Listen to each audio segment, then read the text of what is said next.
WPIAL 5A Big East Conference action returns to the Wolverines as this long-standing rivalry that dates back to 1987 continues between the Gateway Gators, 3-4 on the season, and the Woodland Hills Wolverines, who are 5-2 on the year. Gateway's 2-2 within conference action, and Spencer, the Woodland Hills Wolverines, they're 3-0 in league play. And both of these teams come off of very different games last week. Yeah, a win for Woodland Hills would get them into the playoffs guaranteed in the WPIAL. And for Woodland Hills, they took care of business against Armstrong, really cruised against them, 36-6 victory. And the other side for Gateway, they lost to Penn Trafford, a Penn Trafford team that ran all over them last week, and that's something that Gateway needs to fix this week. Adam Gusky, Spencer Witt on the call for you out in the bleachers here at the Wolverina. And Spencer, these two teams met a year ago in a non-conference game on this same field, and it was a 27-0 victory for Woodland Hills in a game where Scoop Smith scored 3 touchdowns. Scoop Smith is one of the best athletes in the WPIAL right now. I mean, there's no question about that. And what he can do on the field is incredible, and a lot of teams have already been looking at him in the college level as well. He's going to do the same thing here as well. I mean, leads the program in receiving yards, I believe, only as a junior, which is an impressive stat nonetheless for how long this program has been successful. And he's going to do the same thing against Gateway unless they can stop him. And last year they were not able to do so. And of course, Woodland Hills has a terrific quarterback in junior Cam Walter, who was their all-time leading passer. Both Scoop Smith and Cam Walter surpassing players that won WPIAL championships back in 1996. Medee Williams at quarterback, Delrico Fletcher at wide receiver. On the other side of the football, though, are the Gateway Gators, and they've got themselves a pretty decent quarterback who's got a lot of growing to do, and he can still do it as he's just a freshman in Elvis Kachakis. Yeah, Kachakis, 60% of his passes completed and has thrown for 885 yards this season, 9 touchdowns and 6 interceptions, which those touchdowns, though, are a good stat to have. The 6 interceptions, again, you talk about growing pains as a freshman quarterback. It is not easy to go week in and week out as a freshman quarterback and have to go from 9th grade geometry class to playing against some of the top teams who will be college players in the next season. S.J. Moorfield, the top receiver for the Gateway Gators, 41 catches and nearly 600 yards. But the big touchdown getter for the Gators and their leading scrimmage yard gainer is Amari Gans. Yeah, Gann had a handful of touchdowns last week as well, and Gann is someone that I think Gateway is really going to have to look for this evening, under the lights here in the Wolverine if they want to get themselves out early against Woodland Hills. You can't be behind going into halftime by so many scores that you'll just struggle in the second half like Gateway has had their issues this season. And the Gateway offense going to face a very vaunted Woodland Hills defense. We saw a couple of weeks ago Jaden Estes with a pick 6 to clinch the game against Latrobe in a tight matchup out at Latrobe between Woodland Hills and Latrobe. So there's going to be a lot that Gateway is going to have to face with this Woodland Hills team on both sides of the football. Yeah, I mean it's a team that, again, there's a reason they're 3-0 in this section, and there's a reason that they're 5-2 overall. This is a Woodland Hills team that is looking to keep up with Franklin Regional as the only 2 other 3-0 teams in their section, and a win here would get them just right where they want to be as well going into October. October's crunch time. September's where you kind of mess around a little bit and figure things out. October is where you got to see if you're going to be a playoff team or not. Brian Tarrant is the second-year head coach for the Woodland Hills Wolverines. Don Hall, the longtime head coach of the Gateway Gators, who line up on the near sideline wearing their white jerseys, gold pants, black lids with the gold Gators emblazoned on both sides of the helmet. And on the far sideline, the Woodland Hills Wolverines wear the all-home blacks. Black jerseys, black pants, turquoise numerals with the white trim and the turquoise helmets with the black ears and stripes. Kicking off for Gateway, a familiar name for you in James Lococo. Yeah, James Lococo, of course, one of the top players on the boys soccer team for Gateway. That team just be looking to go themselves into the WPIAL playoffs the next couple of weeks, and Lococo's got a good foot, and he'll have a good foot here as well in the kickoff. All right, Wolverine, put on your shouting shoes. So Scoop Smith, one of the 2 return men for the Woodland Hills Wolverines, and they'll kick away from him, and it will be the other return man in Amir Brown. Brown taking it to the far sideline, shoved to the narrow boundary on that far side, and it'll be 1st and 10 for Woodland Hills out across the 25 near the 28-yard line. Amir Brown actually in receiving that kickoff. Another look at your screen on this one. You'll see he juggles it and has to hold it against his thigh before being able to collect himself, and then breaking out to the outside where a couple Gators are there for him at the sideline. So again, 1st and 10 for Woodland Hills. The football at the 28-yard line. Thank you for joining us here on GatewayGatorProductions.com. Number 3, Cam Walter. Walter will set under center and send 2 men in motion from right to left. Flags fly. Flag on the play. And it's going to be a delay of game against Woodland Hills. It took them a long time to get the play together on the sideline and then slow developing once they got to the line of scrimmage. And that'll bring up 1st and 15 from the 23. Yeah, it didn't really seem like there was any awareness to go and get things going there. Cam Walter was just under center, just looking around the entire time, and I don't even think he noticed that the play clock had gotten to 0. And this is just the second year there's a play clock here at the Wolverina. When they installed the new scoreboard, they added the play clocks to go along with it. And now Walter, he's going to hand off. It's Nesby running to the near side left. And we're going to see a lot of Elijah Nesby because the other running back for the Woodland Hills Wolverines, he is going to be out for the remainder of the season with a knee injury. And there's no doubt that Woodland Hills has watched film. They've watched Penn Trafford run all over Gateway last week, and there's no doubt that if they can control the run game as well, number 1, it opens up the passing game. Number 2, it really controls the tempo for Woodland Hills. Yeah, that's Mikhail Connor that I was referring to, who's out for the season with that knee injury. Came into today with nearly 300 yards on the ground with 45 carries to his credit. Now Walter, he's going to look right going to the air for Scoop Smith on that far boundary. Catches it for a gain of about 5, make it 6 before he's shoved out of bounds by Sid Bryant. Yeah, just a little out route. You see the crossing patterns, and Smith is able to get himself just a little bit of separation from Bryant for the decent amount of yards, but still third down, and 4 for Woodland Hills. Line to gain is the 38-yard line, as again Walter is in the shotgun with trips on the left-hand side. He'll roll to the near side left, tossing it. Scoop Smith pulls it in, slides out of a tackle. He'll get hit hard out near the midfield stripe, but he'll take it into Gateway territory. Will be 1st and 10 at around the 48.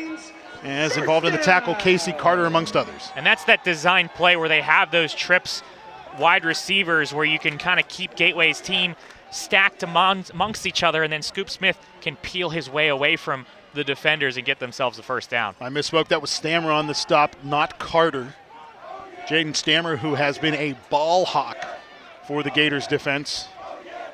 Up over a half a dozen interceptions, all of them coming in road games. He had an interception last week as well against Penn Trafford. Is back to the ground, little go.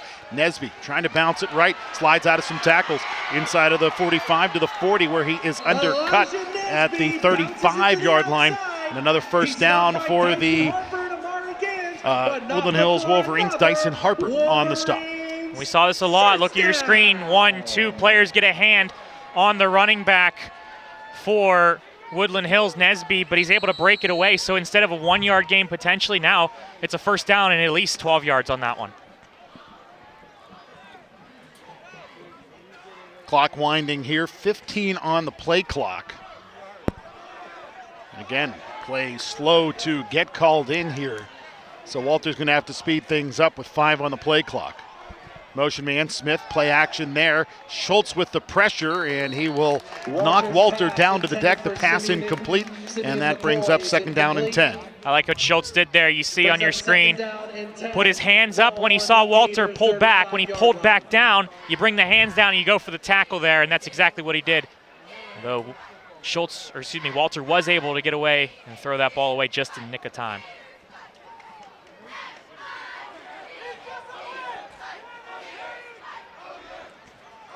Second and 10. Smith motions from right to left. Straight drop back. Walter steps up into the pocket as he is wrapped and brought down. Good job holding on for the sack. That Gateway linebacking crew coming up with the play in the backfield. And that'll bring up 3rd and long as Jackson Smith, the first one there.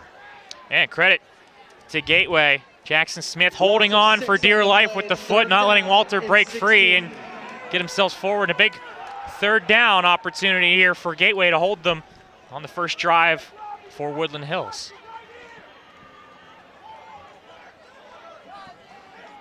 Down to 10 on the play clock.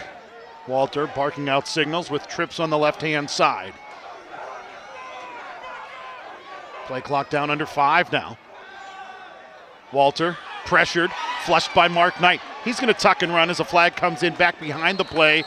And as Walter steps out a little shoulder, and more of a warning than anything to Amari Gans. And this one's going to come back on a holding call against Woodland Hills. Don Hall's going to accept that penalty and push the Wolverines back even further, making it 3rd and a country mile. Yeah, 75 on 75 crime there. Matthew Jenkins holding Craig Schultz, and you saw the pads coming out. You saw the jersey was moving in a position that it's not supposed to move that way and be pulled, and that's what the hold is going to be called against Woodland Hills, which is a killer for them, but moving them even farther back down the field. Now if you're Gateway, you pretty much play a prevent defense. Can't get burned behind you. You got to stay far back. Let them get 10 yards. Let them get 15 yards. Just don't put them in either field goal range. If they get to the 35, maybe they can get to the field goal range, 30-yard line, and don't give them a first down especially. See what Morty Ivy and the defensive staff ratchets up here for the Gateway defense. Smith again motions as he loops back behind Walter. Tossing to the right-hand side and into the Woodland Hills bench as he just throws that one away, and the punt unit's going to come on for Woodland Hills. And a lot of credit to this front line for Gateway. I mean, Walter felt the pressure. They only rushed 3, and he still was able to get off a ball into the sideline. So a really good defensive stand here for the Gators. Jacob Mraz set the punt for the Wolverines. Jacob Mraz on to punt for Woodland Hills. S.J. Moorfield is back to return. Wearing number 3 this week is S.J. after wearing number 4 last week in the Grays. Snap clean to Mraz. Gateway nearly blocks that one. They actually did get a fingertip on it. S.J. takes it on the hop at the 24 to the far boundary. He'll be wrapped and brought down. Woodland Hills Wolverines all over him there as Tymir Walker, amongst other, makes the stop. I don't know how Gateway did not get that one blocked. As Mraz is able to get it off, give him credit. And S.J. Moorfield picking it up off the bounce. And just really nowhere for him to go. You just go sideline to sideline and hoping you can cut up the field, hoping you get a block, and wasn't able to there. But Gateway on offense for the first time this evening. And this is a big challenge for Gateway because this is really one of the rare times where they're matched speed for speed in those types of situations. That quarterback for the Gators. Elvis Kuchakis, the QB, the freshman. In the shotgun. Amari Gans to his left. And we see S.J. move as a motion man from right to left is Carter. Toss. Moorfield pulls it in, and he is brought down after picking up a Gateway first down. Prince Tarrant on the tackle, the son of the head coach. No one in the middle of the field for Woodland Hills, and just a good route by Moorfield, undercutting it. The over-the-top coverage was just one-on-one, and he's able to haul that one in. A good throw from Gateway as well. Gans motions to an empty set. Screen to that left side for Carter. Picks up a couple of blocks, and Carter is into Woodland Hills territory to around the 48 before he is undercut by a couple of black jerseys. Gateway moving the ball forward, and the design screen, you get a couple of linemen, a couple big fellas up front. Get yourself some yardage there. Good call on first down. Earl Perry had the tackle previous play for Woody High. Hand off, Gans. Woodland Hills tries to, Gateway rather tries to keep Woodland Hills honest, and Gans close to that first down marker, brought down just a hair shy. And they'll say it actually is a first down as they'll spot the ball to the 46. Tackle by Damara Gaither. Generous spot there for Gateway. I didn't think he got it. The referee on the far side giving the first down signal. So 1st and 10 for the Gators at the 46-yard line. Play being called in from the near sideline. I like the matchup down here for the wide receiving crew. And Don Hall needs to take a timeout, and he is not happy. You can tell by his body language. He has a lot to say to this Gateway offense. I mean, hey, you get 3 timeouts every half. You might as well use them or lose them, but not what you want to see from Gateway, especially after they were moving the ball so well in the fact you have to take a timeout, stalling things potentially a little bit here for the Gators. Just kind of corralling everything for Woodland Hills, able to catch their breath a little bit early on in this first drive. Time to take a look at the Big East Conference standings, and as we headed into the game, we talked about Woodland Hills. They're on a path to perhaps win the Big East Conference. Meanwhile, Gateway right now finds themselves on the outside looking in for a guaranteed playoff spot out of the Big East with a 2-2 record and losses to coming both Franklin Regional and the Penn Trafford Warriors. A win tonight will go a long way to making sure Gateway finds themselves in the playoffs in a few weeks. Yeah, that Penn Trafford loss, really a killer for Gateway, put them back down into 4th place. And like you said, top 3 advance guaranteed into the WPIAL playoffs. And you don't want to be on the outside looking in come late October. Carter motions from left to right. Kachaka steps up, gets grabbed by the jersey. A little bit of face mask maybe, but the official doesn't see it. Definitely a lot of jersey grab there by Lanier Butler. And the ball back inside of Gateway territory at the 49. That'll be a loss of 5, 2nd and 15.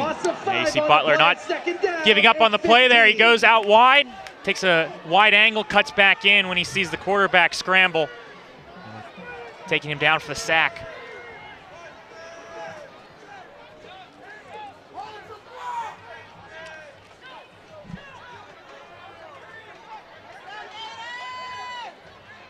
Kachaka's empty set. S.J. Moorfield motions from left to right and settles around Kachaka's.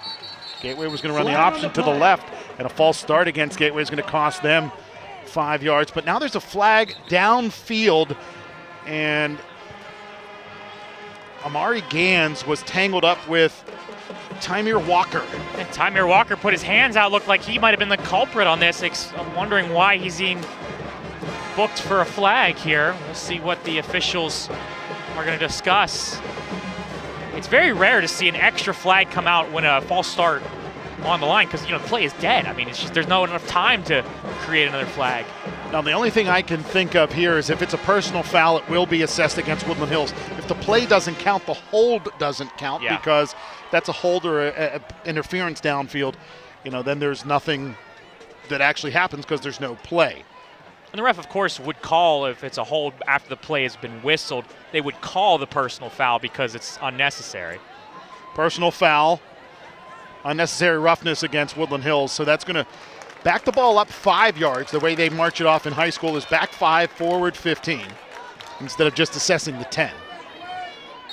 I mean, this is an educational setting. I think you should be able to do that mental math, and it's just a positive 10 for Gateway instead of having to subtract the 5 and then add the 10. It's the end of the week for me, or work week. I don't want to think about math. When you're in accounting, you should be able to put that together quick. That's why I didn't want to think about that. No, that's the last reason why I want to think about that. I have a calculator for a reason, so I always tell people. 2nd down and 6 for Gateway with the ball at the 41. Woodland Hills showing blitz. Kachaka's hands off, Gans up the middle. Got to the line of scrimmage and then is driven back hard by Jaden Estes. Nice play by Estes. I mean, he is bull rushed and barreled over one of the linemen for Gateway. Was able to take down the running back. The 3rd down opportunity for both the Gators and Woodland Hills. Gateway trying to convert their first 3rd down of the evening.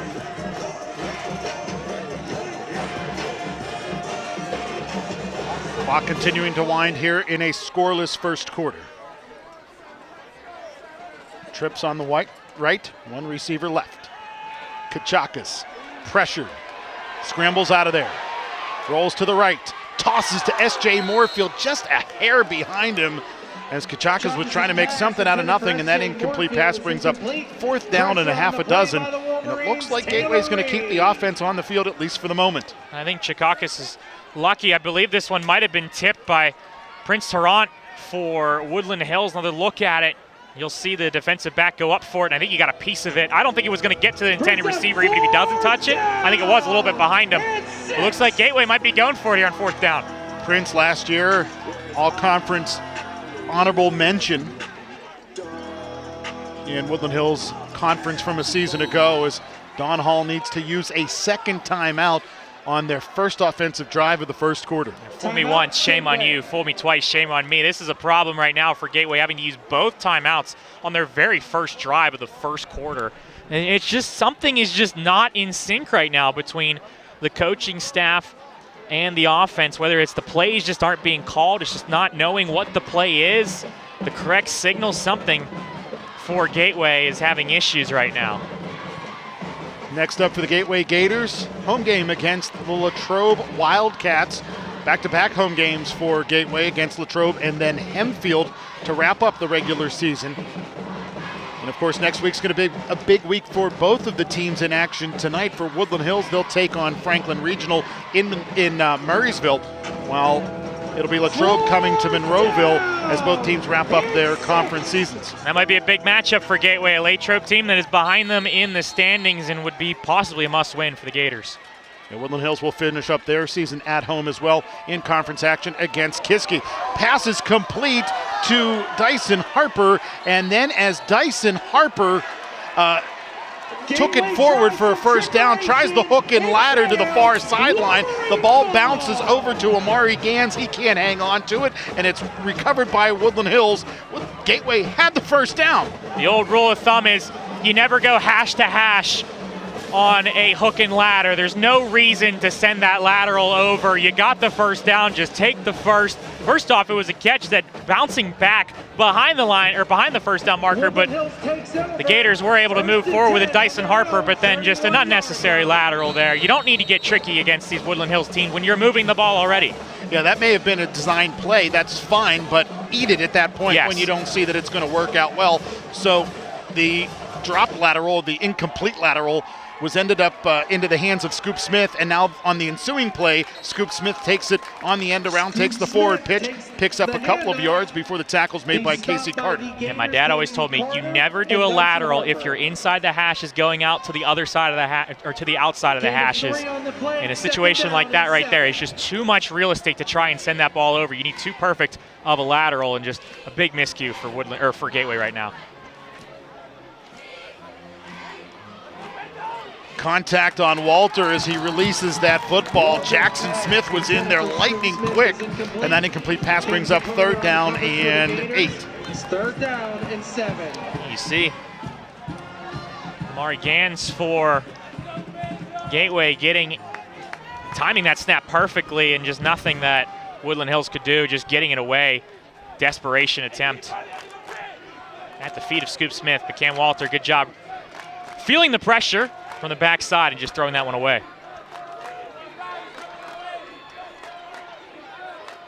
So it's 3rd and 7. As Walter's in the shotgun with a one-back set. And the pass is complete. Scoop Smith on the comeback route, pulls it in, tries to dance his way forward near the midfield stripe. He's still on his feet, and finally is hauled down inside of Woodland Hills, or rather inside of Gateway territory at the 47-yard line. Just an impressive catch here by Smith. Just watch where he catches this one at, cutting across the field, and he can feel the pressure, so he steps up in front of Amari Gans and sees the open field on the near side. So all in one motion, he goes in front and then cuts it back around to get the extra yardage. Just a really good route from Scoop Smith. Well-designed route by new offensive coordinator Maurice Walker. Reese moving from running backs coach to OC for the Wolverines as this snap goes through the legs of Walter, and he's just going to cover it up back inside of Woodland Hills territory at the 42-yard line, and that'll bring up 2nd down and long. Interestingly enough, Reese Walker, the new offensive coordinator, replacing former Gateway standout Cam Sadler, who was the offensive coordinator a year ago. 2nd down and 21. And to add another twist to that, Maurice Walker was a running backs coach for Gateway many moons ago as well. You know a lot about both these teams, don't you, Adam? I do. Pitch to the right-hand side. Ball carrier Nesby. Nesby takes it back towards the midfield stripe. He is grabbed by Jackson Smith, amongst others. Also Amari Gans in on that stop. He's stopped by a host of Gators. Picks up a lot of positive yardage there, but still 3rd and long, 3rd and about 11 from the 49. I was about to say, it is a lot of yardage there. It's still a productive 2nd down for Woodland Hills. It's now 3rd down and 12. So it's 3rd and 12. Initial spot looked like it was inside of the 49, but no big deal. 3rd and a dozen instead for the Wolverines. Motion man, Smith from right to left. Walter steps up into the pocket, tosses it near side, and it is far too strong for the intended receiver, Landon Atkins. And that incomplete pass brings up 4th and a dozen. And the punt unit comes out again for the Wolverines. Hey, see the Walter stepping up, and I think he saw a Gateway player fall down on the near side right at the 40-yard line, so recognizing it's just one-on-one on the out route towards the sideline. Just not a good pass to get it to him on the run, and a 4th down for Woodland Hills. Mraz again on to punt. S.J. Moorfield back to return. Gateway put a lot of pressure on Mraz the last time he was out there to punt. Mraz gets this one away cleanly this time. S.J. Moorfield catches on the run and has some room to the near side. Steps around to Wolverine. Here he comes to the 50, the 40, down the near sideline to the 30, where he's finally pushed out of bounds at the 28-yard line, and tax Memorial on as a flag comes in for a late hit out of bounds against the Wolverines. Late hit out of bounds, almost a frustration hit right there. As you saw, he was clearly going out. He had Mraz, who was cutting in as well, so really nowhere to run, just going out of bounds. And we'll see what the replay, if we have it, of that late hit, see how late it really was. But costly mistakes right now for Woodland Hills. So since that was inside of the 30, I believe it'll be half the distance to the goal. But still will put the ball inside the 15.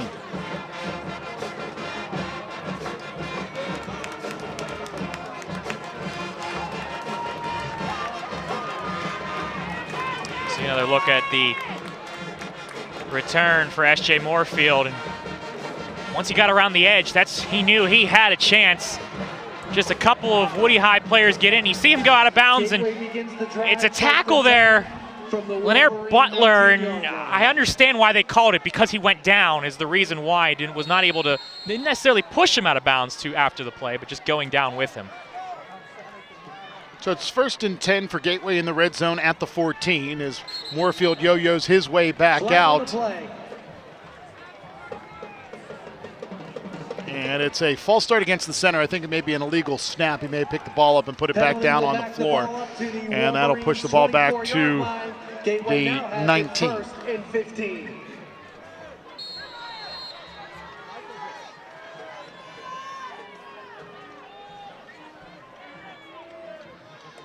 Gateway looking to run the same play. Kachakas feigns throwing left, throws back right. Carter wide open. He'll take it in the end zone for a Gateway touchdown, covering 19 yards.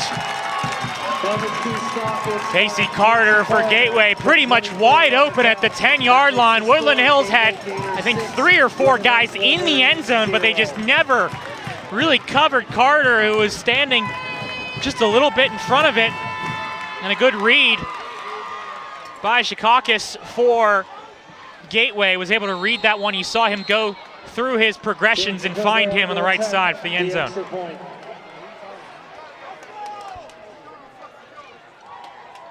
Lococo on for the PAT out of the hold of Elvis Kachakas. And 2:14 to play here in the first quarter, and Gateway strikes first on top of the Wolverines, 7-0. Again, just mental errors and mental lapses from Woodland Hills are the reason that Gateway is able to capitalize on this. As you see again, Kachakas finding the open man in between the first level of defense and the DBs, who are all the way back in the end zone there for Woodland Hills.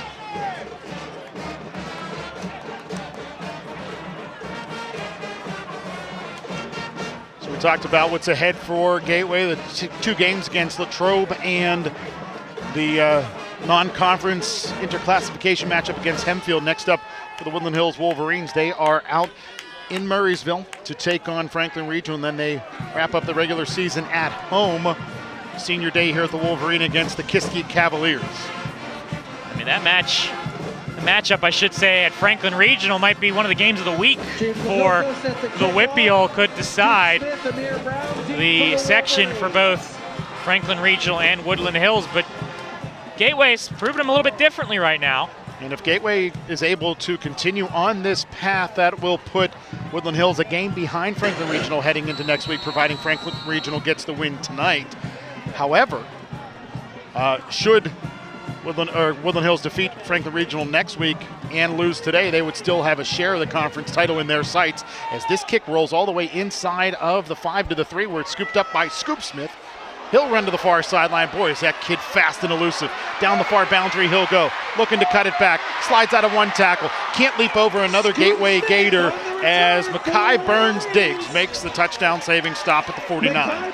Adam, you were impressed and said, boy, is he fast. He might be literally the fastest person in the WPIAL, the 100-meter dash champion in track and field. And just incredible how not only is he fast, he's elusive with the ball as well. Another look at it. Really good kick by Lococo, by the way, where it just dies right at the 2-yard line and had to be picked up. And unfortunately for Gateway, the person who picked it up was the one they didn't want it to pick it up, being Scoop Smith.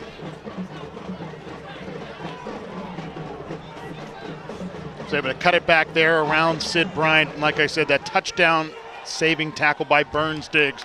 But still, Woodland Hills, great field position at the 49. Walter, hands off. Nesby running right. He's got nowhere to go.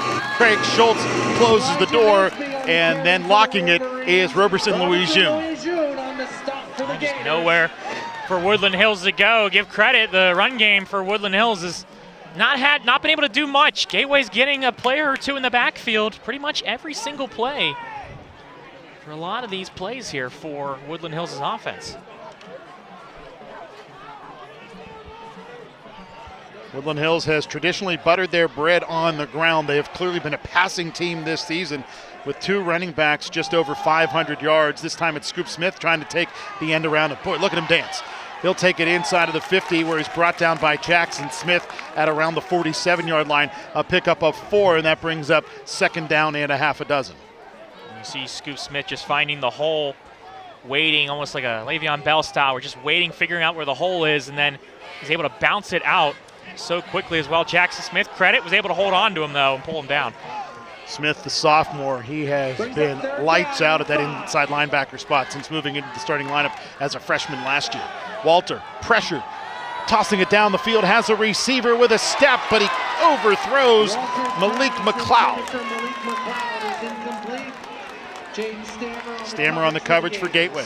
That's one that Woodland Hills really wants to have back. It was just about a foot out of the reach of Malik McLeod, who, like you mentioned, had the step on the defensive back for Gateway one-on-one coverage, and he beat his man. And instead, it's a 4th down and a punt situation for Woodland Hills.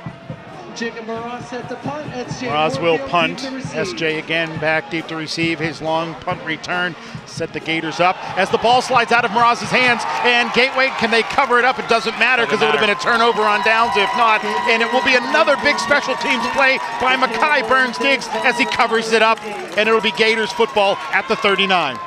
I feel like Mraz might have felt the pressure from the outside coming right to him and was not able to cleanly hold that ball. I don't think it was a bad snap. I think it was just Mraz not able to grasp it before punting it. He's felt the pressure from Gateway for his first 2 punts, and the third one just a little bit too much pressure, and good job by Gateway getting in the backfield.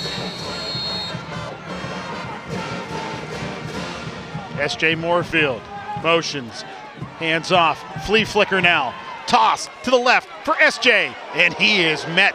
Gateway setting up the trickery, but the Wolverines sniff it out very well as Damari Gaither also there to stack it up with Jaden Prince. Yeah, another look, you see all the black jerseys, they stay home, they never overcommit, and just a big hit at the legs there from one of the Woodland Hills defensive backs. But credit to the Wolverines, they never commit over to a run or one of the passes. And Gateway not able to do anything on that trickery play. And that'll do it for quarter number 1. 12 minutes in the books, and Gateway on top of Woodland Hills 7-0. And you talk about how Woodland Hills stayed home. Over pursuit was part of the problem that the Wolverines had, Spencer, on that big kick return by Scoop Smith. But unfortunately for the Wolverines, they couldn't do anything with it. And then as the Wolverines wanted to punt, Gateway caused an errant snap, or at least pressure on Mraz, and Gateway got it. Now they have it 2nd and a dozen inside of Woodland Hills territory at the 41. Yeah, and it's been the miscues right now for Woodland Hills. That's the reason that Gateway is currently sitting at a 7-0 lead right now after the first quarter. It's not that they're playing bad, it's just they're playing a little sloppier than I think that they would like to. And Gateway is able to get, I mean, when you have the time of possession right now for Gateway, I feel like it's probably just as good, if not better, than Woodland Hills on their home field. And you know, when you start at the 25-yard line, number one, on a punt return that gets to the a punt return that has a excessive penalty at the end, how good that is for Gateway to start there as well, and then the miscue on the punt as well, and you're in good field position. So the field flipped the other way, right to left go the Gateway Gators. When you start in good field position, good things tend to happen. And Gators that's right what Gateway's doing right now. Quarter. 2nd and 12. 2nd down and 12. Kachakas waits for the play clock to start. And the Gators are set. S.J. Moorfield motioning. Play action. Kachakas looking left the whole way, tosses it off Carter, and he is hit hard and driven back. Now there's a flag out in front of the play, and this may have been an illegal man downfield against the Gateway Gators, and that is exactly the signal. Yeah, I was about to say, I think there were a couple linemen that I think were way too far downfield there for Gateway. And eligible receivers downfield abundant against Gateway. It's going to cost them some yardage. We'll see what the decision for Woodland Hills, they accept that or decline that penalty, because that's what the referee was looking for. Looks like they will accept it. And credit, though, on that screen, one of the defensive backs for Woodland Hills was right there the whole time. Sniffed that one out and was able to drop the Gateway player after the catch. 46-yard line. Or 2nd down and 18.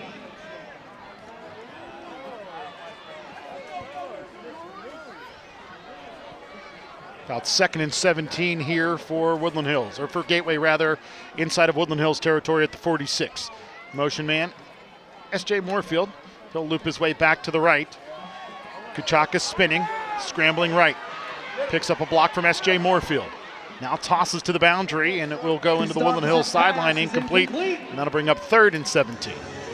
Yeah, Kachakas turning one way, looking, doesn't see anything, so he goes to the open field to give himself some more time and hopefully finding something. As you see him roll out to his right, gets a little bit of a block, just enough to give himself some space. And in a situation like that, you're told if you have a guaranteed wide open player, throw it to him. Either that or go towards the sidelines, and if not, throw it deep into the sidelines, and that's what he did there. No players were available for him.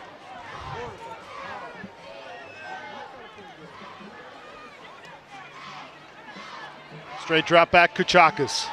Steps up into the pocket. He's wrapped and brought down right at the line of scrimmage by Jaden Prince. I was a little surprised Kachakas stepped up there. As another look at it. You see on the fake, and really didn't have much pressure. I mean, linemen were holding the guys up until he steps up, and a player who disengaged, Jaden Prince, was able to haul him down on a 4th down for Gateway and a punt for the Gators. So Sid Bryant on to punt it away.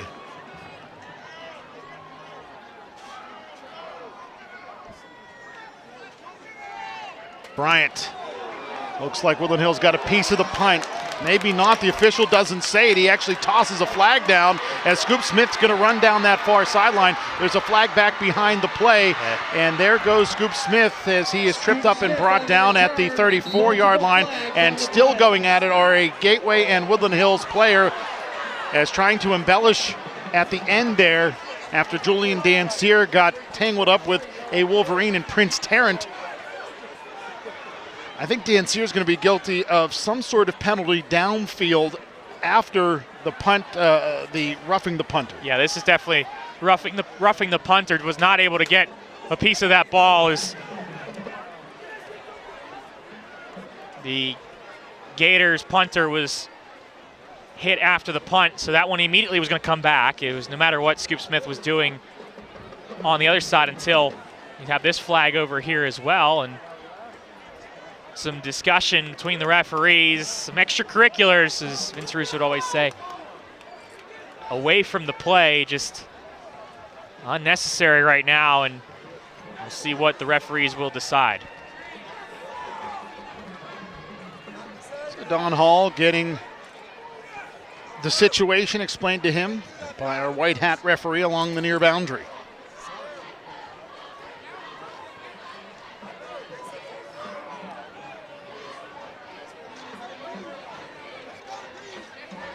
So let's get the explanation here. They got a running into the kicker. So the hold is going to be against Woodland Hills back at the 25-yard line.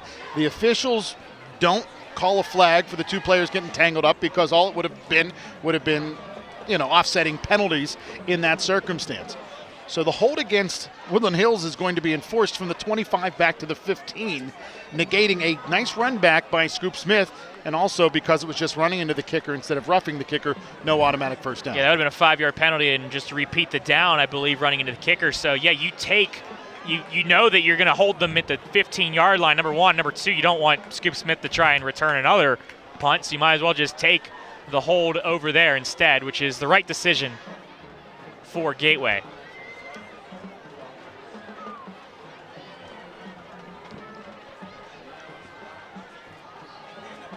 Maurice Walker over there talking to the Woodland Hills offense. Gateway's defense getting signals from Morty Ivy over here on the near boundary.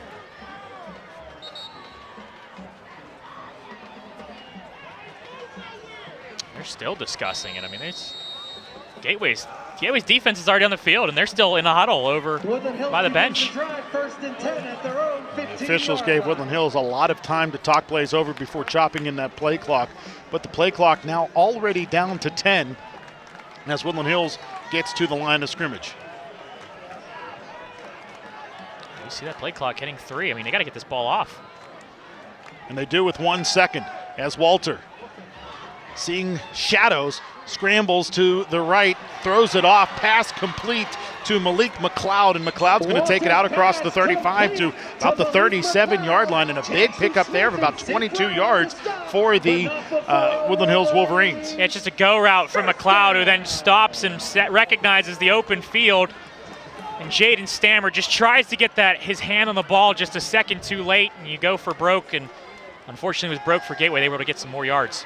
Walter steps up, rolls right, dancing Scoop Smith, and he'll be pulled to the boundary at around the 44-yard line, gain of 7 there as the tackle's made by S.J. Moorfield. A good tackle by Moorfield.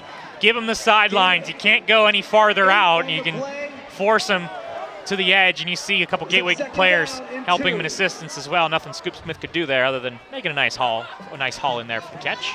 We'll actually move the ball forward to the 45. So it ends up being a gain of 8, and it's 2nd and 2. Handoff, Nesby. Nesby out near the 50-yard line before he is wrapped and brought down by Sid Bryant. Good look there from Nesby. You see 2 players for Gateway out wide. Nesby finds the opening and gets the first down.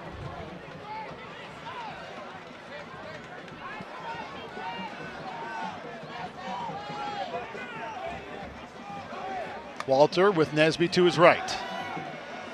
Tossing it deep down the near side right. And the pass will be incomplete. And this may be Malik McLeod guilty of the offensive pass interference as he tossed Jaden Stammer down to the artificial turf. Yeah, this might be one of the most obvious offensive pass interferences I've ever seen. I mean, you can both grab each other. I think this should be. Oh, I don't agree with that call. And Gateway fans don't either. I mean, I get they're both grabbing each other, but watch this on your screen again. Hangs up forever. And Malik McLeod, we didn't really get a great look at that one, knocking Stammer down to the turf. He grabbed his jersey and threw him down. Penalty moves the ball to the Gators. So a penalty in favor of Woodland Hills pushes the ball to the 35. And up the middle go the Wolverines. That is Nesby, the ball carrier. Craig Schultz leads the charge of Gators. Short gain of 2 for Elijah. 2nd down and 8. Nesby this season, 236 yards, 5.4 yards per carry coming into today's game. 3 touchdowns in total on the season for him. 2nd and 8 after that gain of 2 for Nesby. Woodland Hills having trouble getting the right personnel on the field. Amari Gaither had to come off last second. Walter pressured, tossing left, complete to Smith. Smith down towards the 20-yard line. They'll actually give him the 20, and a big pickup there will set Woodland Hills up 1st and 10 at the 20. First down.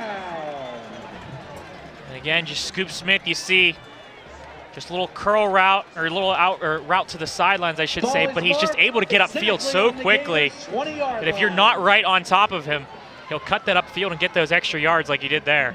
The pressure you see from Amari Gans for Gateway. Motion man from left to right for Woodland Hills. To the ground go the Wolverines. Straight up the gut goes Mager, and into the end zone he'll go. Nico Mager, and a 20-yard TD. And we're 1 point away from a tie ball game. And deserving of that touchdown right there. It was a really nice move by Mager. Had a one-on-one in the secondary. Another look at it here. You see Mager fakes to the left, beats his man, and goes to the right for the easy touchdown. Well, he made it look easy. It wasn't as easy as you think, but made that decisive move for the touchdown.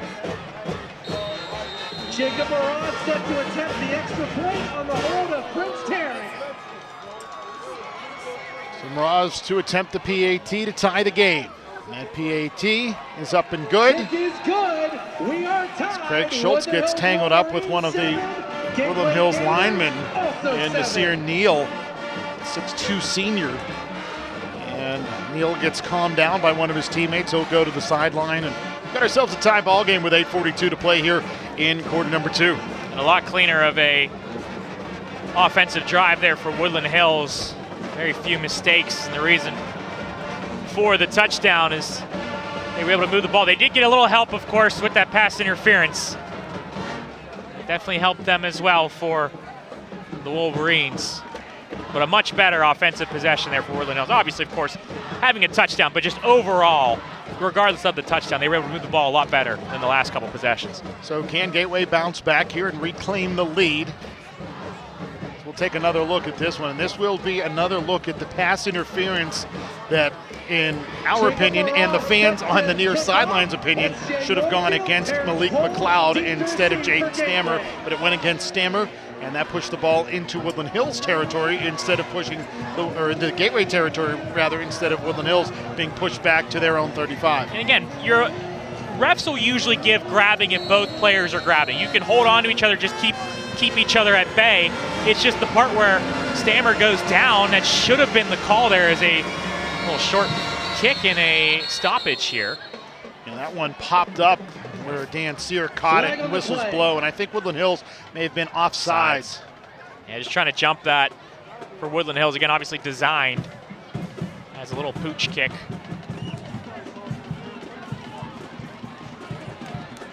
We're going to have a re-kick here back from the 35-yard line. And of the 3 guys in the middle lane for the Gateway Gators, Dan Sear's the one you don't want to kick it to. Sid Bryant, he can run with the football. We saw that at the quarterback spot where he ran for nearly 100 yards in a game where he threw for nearly 300 yards a few weeks ago against Franklin Regional. But Dan Sear, one of the Gator, now he's listed as a quarterback as the sophomore, but plays a lot more receiver. Had the ball in his hands. Let's see if Mraz and the Wolverines will do the same yet again.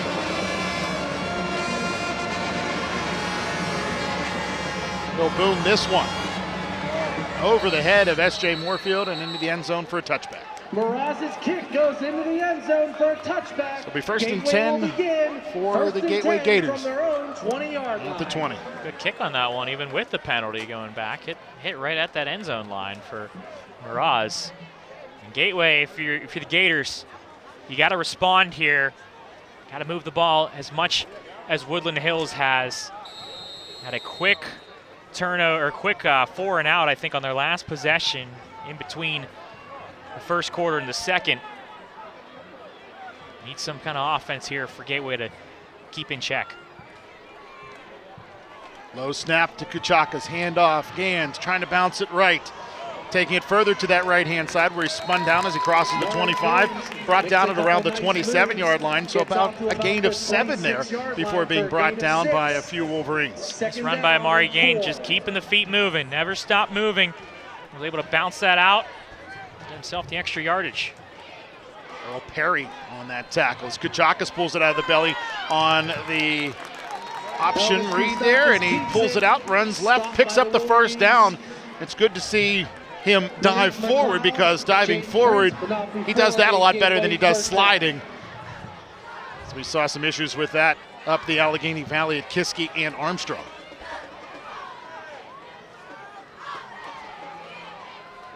Kuchakas, some pressure from behind as he's flushed to the near boundary.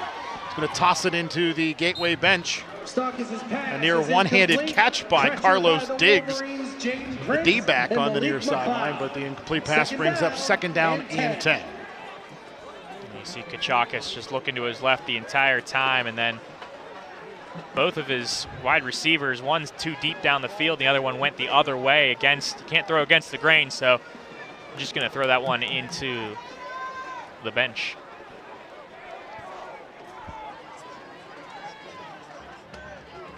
High snap, Kuchakas pulls it in, setting up the screen as a flag comes in. Gateway is going to have a very nice pass to Amari Gans, negated for the hold. Complete to Amari Gans. One of the Woodland Hills offensive, or rather Gateway offensive linemen grabbed a Woodland Hills D lineman who had broken free and was headed towards Kuchakas before this screen throw was thrown. Another look at it here. I think they're going to call the center, Carter Rathfon, for that one.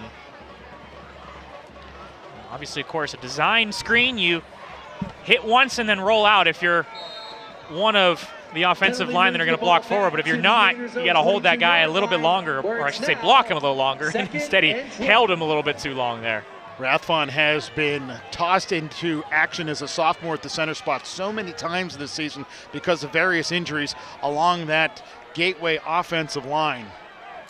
This time it's Malik Anderson, the right tackle, who's out. So Roberson Louis-June moves from center to right tackle, and Rathfon comes in at center. Gateway has used its final timeout. 7 minutes remaining here in the first half. Good to have you along with us for this football broadcast, Spencer. I know this is your first and only football broadcast of the season. Usually you're on board for a couple throughout the years, and we didn't even see you at the Franklin Regional game, and you had done that every year since we started covering Gateway. I think, yeah, and I'd seen 2 losses for Franklin Regional, or I should say Gateway losing to Franklin Regional, so I thought I was hoping to be the bad luck, and I was hoping to change that. Unfortunately for Gateway, not able to find the winning side, but again, you still have this game here against Woodland Hills. You've got next week against Latrobe, which is going to be a huge game for Gateway as well. So to get a victory here would be so important for Gateway going into November. Gateway facing 2nd down and long here, 2nd and 20. The ball back at their own 22-yard line. This drive starting from their own 20 after the touchback. Carter motions out of the formation. Kuchakas rolling to the near side, stepping forward, and he will step out of bounds approaching the 25. Good job there by George Hill pulling up. He could have tattooed Kuchakas on the boundary, but decided to pull up. No penalty, and it's 3rd down and 17. Yeah, we've already seen one late hit call, and Kuchakas, he's got some wheels. To give him credit, he was able to roll out of that pocket and run pretty quickly, just had nowhere to go, unfortunately, and had to go backwards on that one. 3rd down 18. Kuchakas, straight drop back. Steps up, caroms off of a Wolverine. Scrambles to the right. Tosses. It's caught by Casey Carter out towards the 1st down flag at the 39-yard line. And there is a flag back where Kuchakas was hauled down. This may be a horse collar. Yeah. We'll see how this is enforced, because as it stands right now, it's 4th down and 3. If they add it to the end of the play, obviously it's a first down for Gateway. Now the wave off the flag. No flag on the play. It never happened. Another look at it here. Of course, the horse collar is, for lack of a better term, grabbing him from the horse collar. We'll see if he gets him from the jersey instead, below that neck area. Looks like he got him right at the shoulder area. So just an uncomfortable tackle, but the right call to pick up that flag. I agree completely. Carter moves and Woodland Hills breaches the neutral zone as Carter came in motion. A nice hand clap there by Kachakis.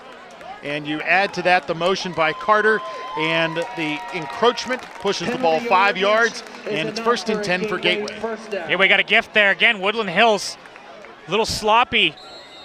Not a penalty you want to have right now when you have been holding Gateway back, with the exception of that great catch on the throw from Kachakis. They get a fresh set of downs for Gateway. Kachakis pitches near side left for Gans, has some room to the near boundary, tries to cut it back in, and he is wrapped and brought down after a gain of a few. Tackle on the play by Damari Gaither. Casey Carter might have been the one who should be credited for the tackle here. Unfortunately, Carter comes out and he's got 5 Woodland Hills players he's going to try and block for, and he doesn't expect Gaines to cut back, and unfortunately he ran right into him.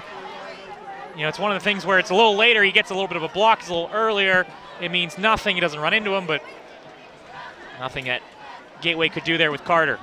Malik McLeod also involved on that tackle as a low snap bounces into the hands of Kachakis, and it is Amari Gans trying to wiggle his way out of a tackle, but a beautiful jersey grab and tackle by Jaden Estes brings up 3rd down and about 7. Brings up 3rd. You see Estes able to hold on to him. Seems like we've seen a lot of grabbing in terms of tackles, not just your typical wrap and pull down. So it'll be 3rd down and 6 as they ended up giving Gans about a yard there. Gateway motioning to an empty set. Now S.J. Moorfield will loop his way around Kachakis. Shovel pass forward. Casey Carter's got the 1st down. Kustakis' shovel pass. Tackle on the play by Jaden Prince for Woodland Hills, but Gateway continues to move the ball. Yeah, I really like that design play there for Casey Carter, and he had a blocker in front of him as well, just all in one motion. Woodland Hills thought they were going to pitch it out to the outside. Just a quick shovel pass, and you just get enough yardage. That's all you need on a shovel pass like that. Hand off Gans. Trying to bounce it to the left. He will stiff arm a Woodland Hills player, slide out of a tackle, trying to drive his way to the 40. And a lot of effort on that 3-yard run for Amari Gans, and he never ends up hitting the turf in the process.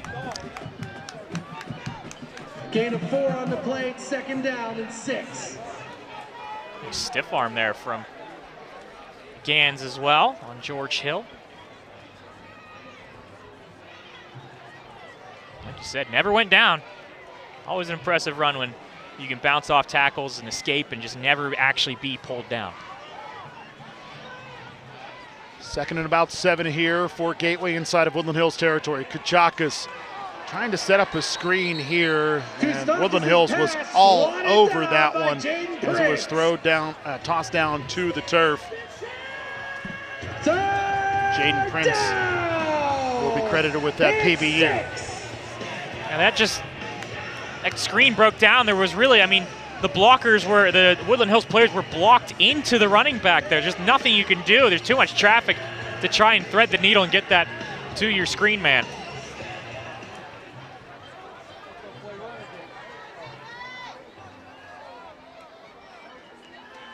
Kachakis looking left the whole way, throwing to the left-hand side where it is pulled in. I believe that's Jaden Stammer on the reception inside of the 40 to the 39-yard line. So Gateway gets a small chunk on 3rd down, but they still have another chunk to go on 4th. Brings up 3rd down. No timeouts to make a different decision, so you'd have to think they're either going to go for it or hope to get them to jump off sides and maybe punt it away. Looks like they will go for it, though.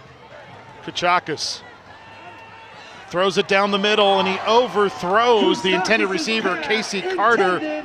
for Casey Carter. Tamari Gaither came in there for Woodland Hills and shouldered Kachaka's down to the turf. No roughing the quarterback called. Seemed like he had gotten rid of that football a good step or two prior. Yeah, he got under that one on the throw as well.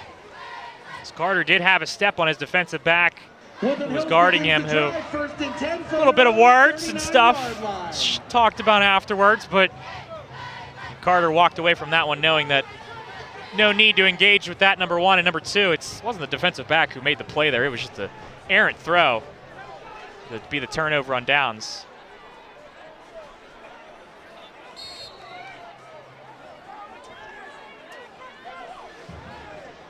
Woodland Hills 61 yards away from taking the lead. Gateway stepped out on top, 7-0 on a pass to Casey Carter. And the Wolverines answered back on their preceding drive, as this time it will be a forward shovel pass to Scoop Smith. And Scoop Smith takes what he can get to that far sideline across the 40 out towards the 45. They'll mark him out at the 43, where it'll be 1st and 10.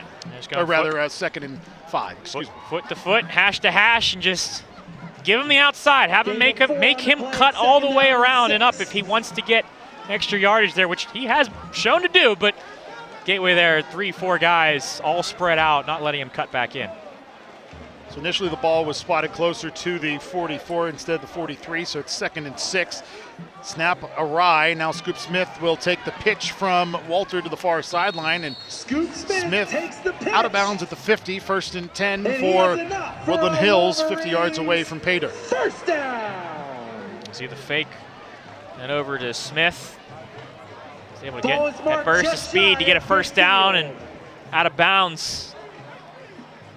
Gateway Woodland Hills moving the ball with very little time taken off the clock.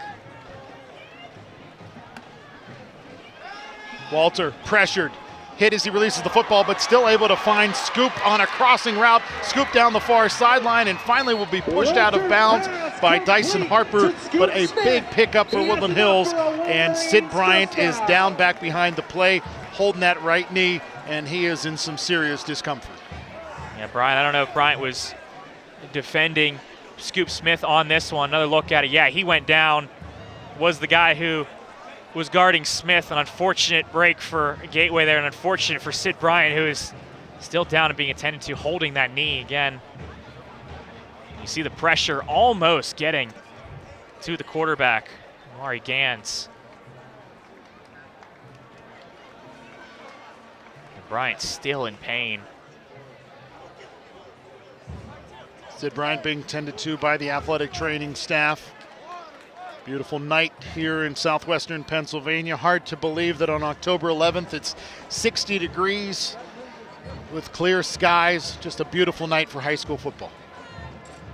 One of those nights, put on a jacket, but you don't need to be layered, which is always nice, as of course we're sitting out here, not under the cover of the press box.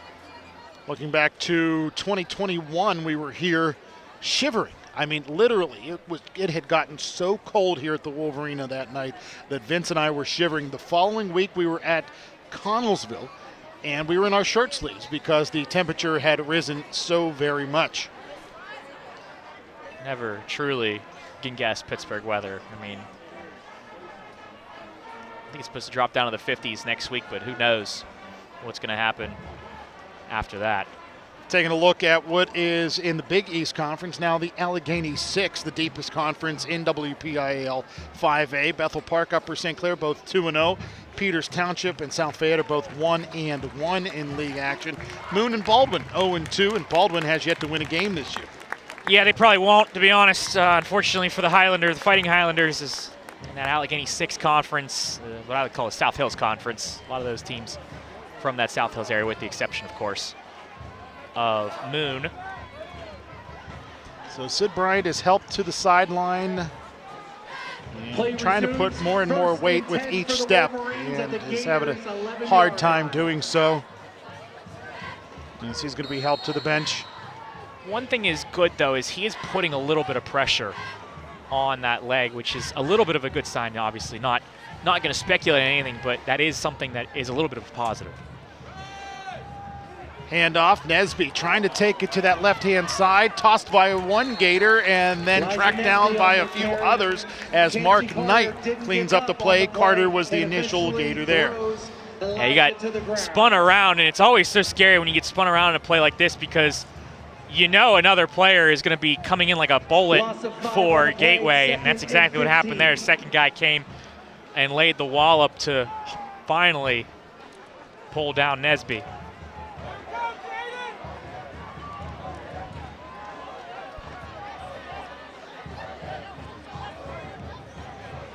Walter takes the snap, looks left, pumps, now tucks and tries to run.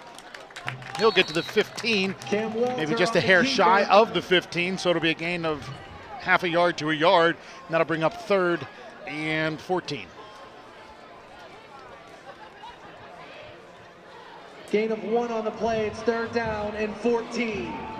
Under 2 minutes now here in the second half, and again, Gateway without timeouts if they get this ball back before the end of the half.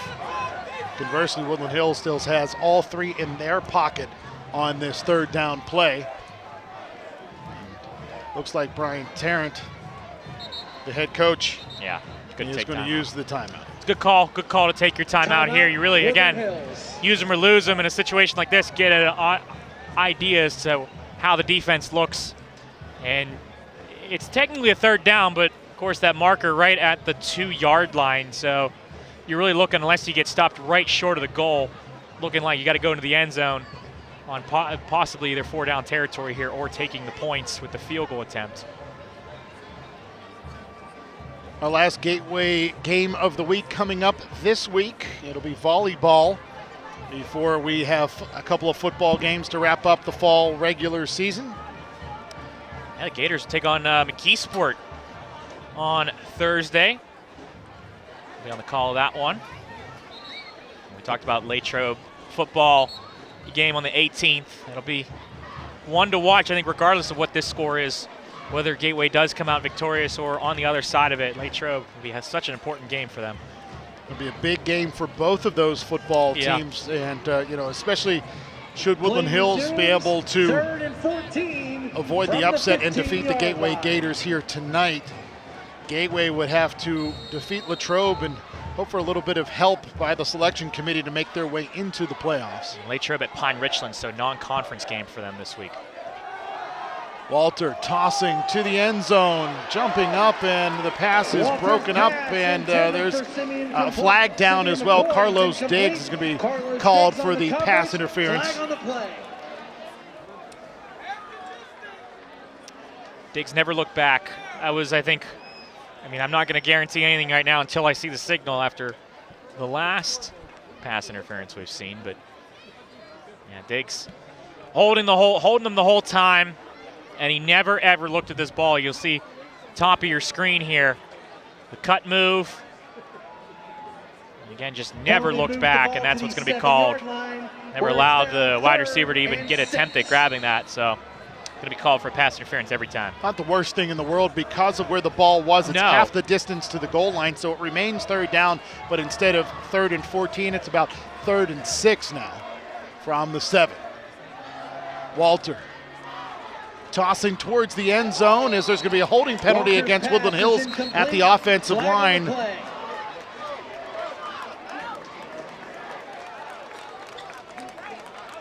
Good job by Gateway on the coverage. The incomplete pass by Walter. Declining the penalty, it'll be 4th down for Woodland Hills. Another look at the holding call. It's going to be, I think, 58 there, I believe, was the number for Askernice for Woodland Hills, the right tackle. I think it was Carter who tried to loop in on a blitz coming from that right outside linebacker spot, and he got grabbed by the shoulder pads, tossed down to the turf, and then Askernice added to it by covering up Carter.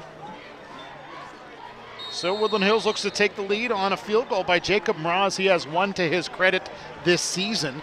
This one will be a 25-yarder from the left hash. Now, Scoop Smith is the holder here. We saw Tarrant on the hold on the PAT. They will go for the field goal, and that kick is up, and that kick is good.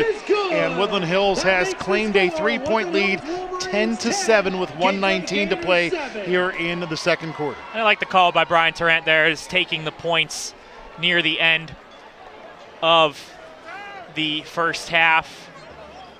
Gateway holding them to a field goal. Credit to the Gators there. Could have been a 1-touchdown score. You still have a minute 19, have a little bit of time. The thing is, you got to be careful. You can't have a quick 3-and-out because Woodland Hills still has 2 timeouts remaining here in this first half.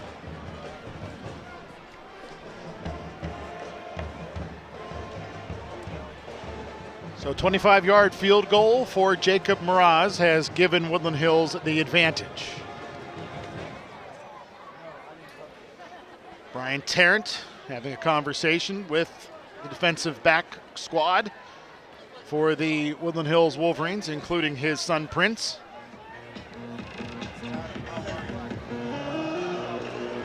Terrence Cole, S.J. Moorfield set for the kickoff of Jacob Mraz.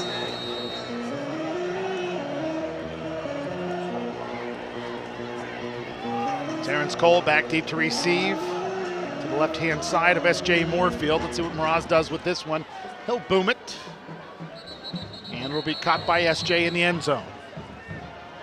Mraz's kick goes into the Touchback, end zone. 1st and 10 for Gateway, 80 yards away from an opportunity to tie or take the lead.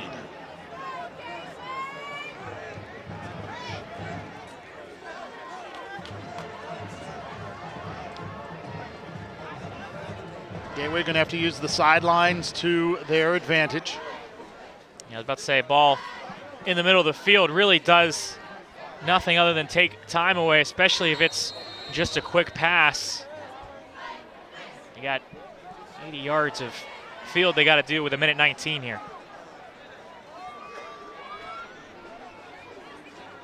Gans will settle on the left side of Kuchakas.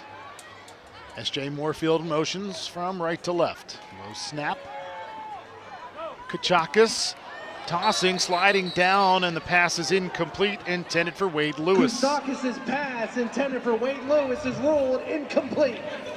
And take a look at S.J. over here on the near side. He had a lot of greenery in front of him had Kuchakas thrown that ball over to S.J. Moorfield. He did. Malik McLeod kind of drifted over towards the middle of the field, and Moorfield would have had a little bit of room to work with and able to get out of bounds too if that ball goes over to him. Kuchakas now, he's going to tuck and run as flags fly from everywhere. Gateway's going to be called for holding. Kuchakas on the keeper. Jay Nesty brings him down. Flags on the play. At this point, I think the officials have thrown for more yardage than Kuchakas and Walter. A lot of yellow on the field this evening here at the Wolverina.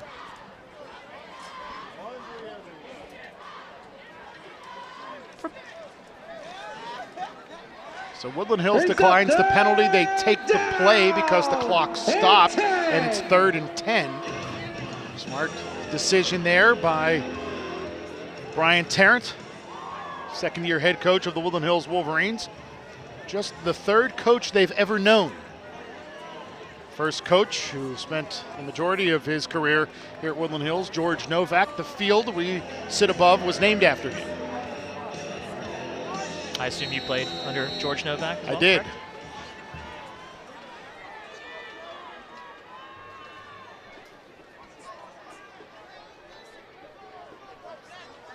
Clock winding here. Woodland Hills not using one of their 2 timeouts as the ball comes over to Amari Gans, and Gans gets shouldered to the boundary across the 25 to the 27-yard line. That'll bring up 4th down here. Seems like the 3rd or 4th snap that Kuchakas has had to field after taking the initial snap and just kind of scrambling out to toss that one over. A play that never really had a chance for Gateway. So with Sid Bryant's injury, Gateway finds themselves without their primary punter. That's interesting. So it's 4th and 3 here for the Gators.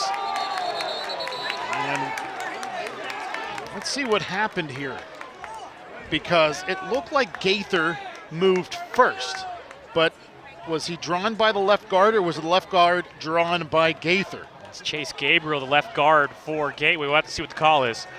And Woodland Hills doesn't, or Gateway doesn't like it. Woodland Hills loves it, as it's a false start against Craig Schultz, or Chase Gabriel, excuse me. Schultz 75 on the defense, Chase Gabriel 72, the left guard. Result of the penalty makes it 4th down.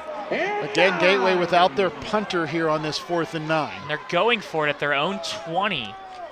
Woodland Hills still with 2 timeouts. Now they're going to do a quick punt. Yeah, quick pooch punt, and the say. ball bounced to the near sideline out of bounds to 49. So that just gives the Gateway defense some breathing room here. Takes over, 1st and 10. That wasn't the worst punt in the world, by the way. Decent punt by Kachakis, especially since he kind of got thrown into that situation. Ben Roethlisberger would be proud, I think. I've seen some good pooch punts from the former Steelers quarterback, but yeah. Same number, of course. Yeah, that's going to be a real interesting thing to see here through the rest of this game, though, with the injury to Sid Bryant and how the special teams will be affected throughout the rest of this game. Yeah, you've got to wonder, does Lococo come out and start working on punting the ball? I would have him out here at halftime, yes. He punted week 0 and didn't look good doing so, as Walter's going to toss this one down the near sideline, a diving attempt for McLeod, and the incomplete pass brings up 2nd down and 10 with 36 seconds to play here in the 2nd quarter. And getting back to Sid Bryant, you see him going to the sideline on crutches, no shoulder pads. One of the staff members helping him over to the locker room in the field house to our right. No, not happy with the lack of a call, as Jaden Stammer saw a little bit of a push there from Malik McLeod to get some separation. No call on it. And well, we saw Malik McLeod be the beneficiary of a DPI, which could have been an OPI, as now Walter is flushed and then he's hit, wrapped, sacked by Mark Knight. And Knight's going to get called. Yeah, they're going to call taunting there. You can celebrate, you can chant, but Knight's got to get him out of there. He's still barking over at the Woodland Hills bench. He taunted over the quarterback who was down. That's why they're going to throw that flag every single time. They throw it even in college level.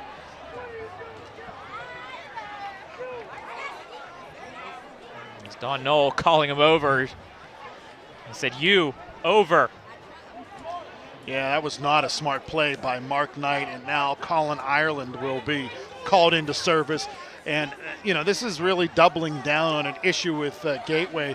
Now that Sid Bryant is out, one of their star outside linebackers, now Mark Knight is out for at least the remainder of the half, probably to cool his heels. Even his teammates after the play knew. Robertson June, tried to pull him away from there. Just a costly penalty for Gateway. Walter flushed, scrambling. Jackson Smith comes up and makes the contact as Walter's going to toss that one into the Gateway cheerleaders. Jackson Smith applying the pressure for Gateway. 18 seconds remaining. 2nd down and 10. You think Woodland Hills can get another play where they maybe get 5-10 yards to the side? Get, maybe get a field goal at the end of this half?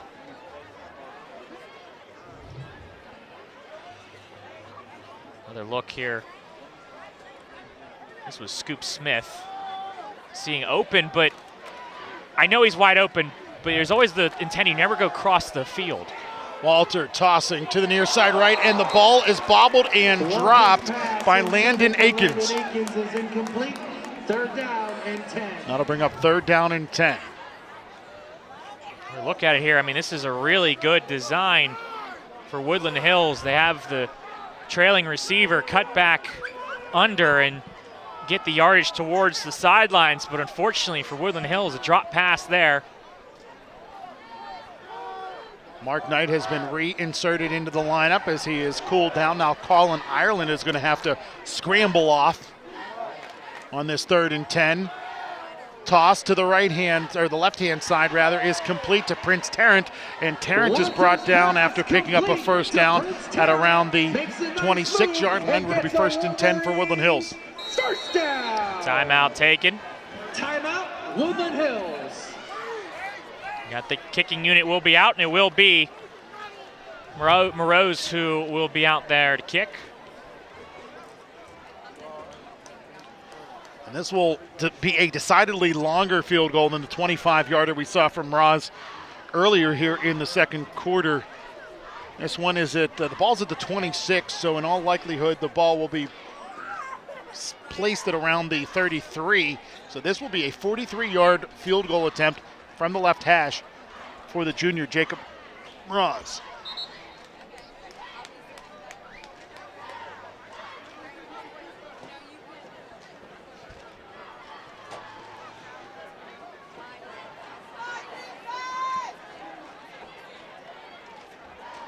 We saw a week ago, Gateway blocked a field goal. Their first touchdown of the game was a field goal block by S.J. Moorfield, scooped up by Carlos Diggs, and he returned it to the house. So let's see what the field goal block unit for the Gateway Gators can do here.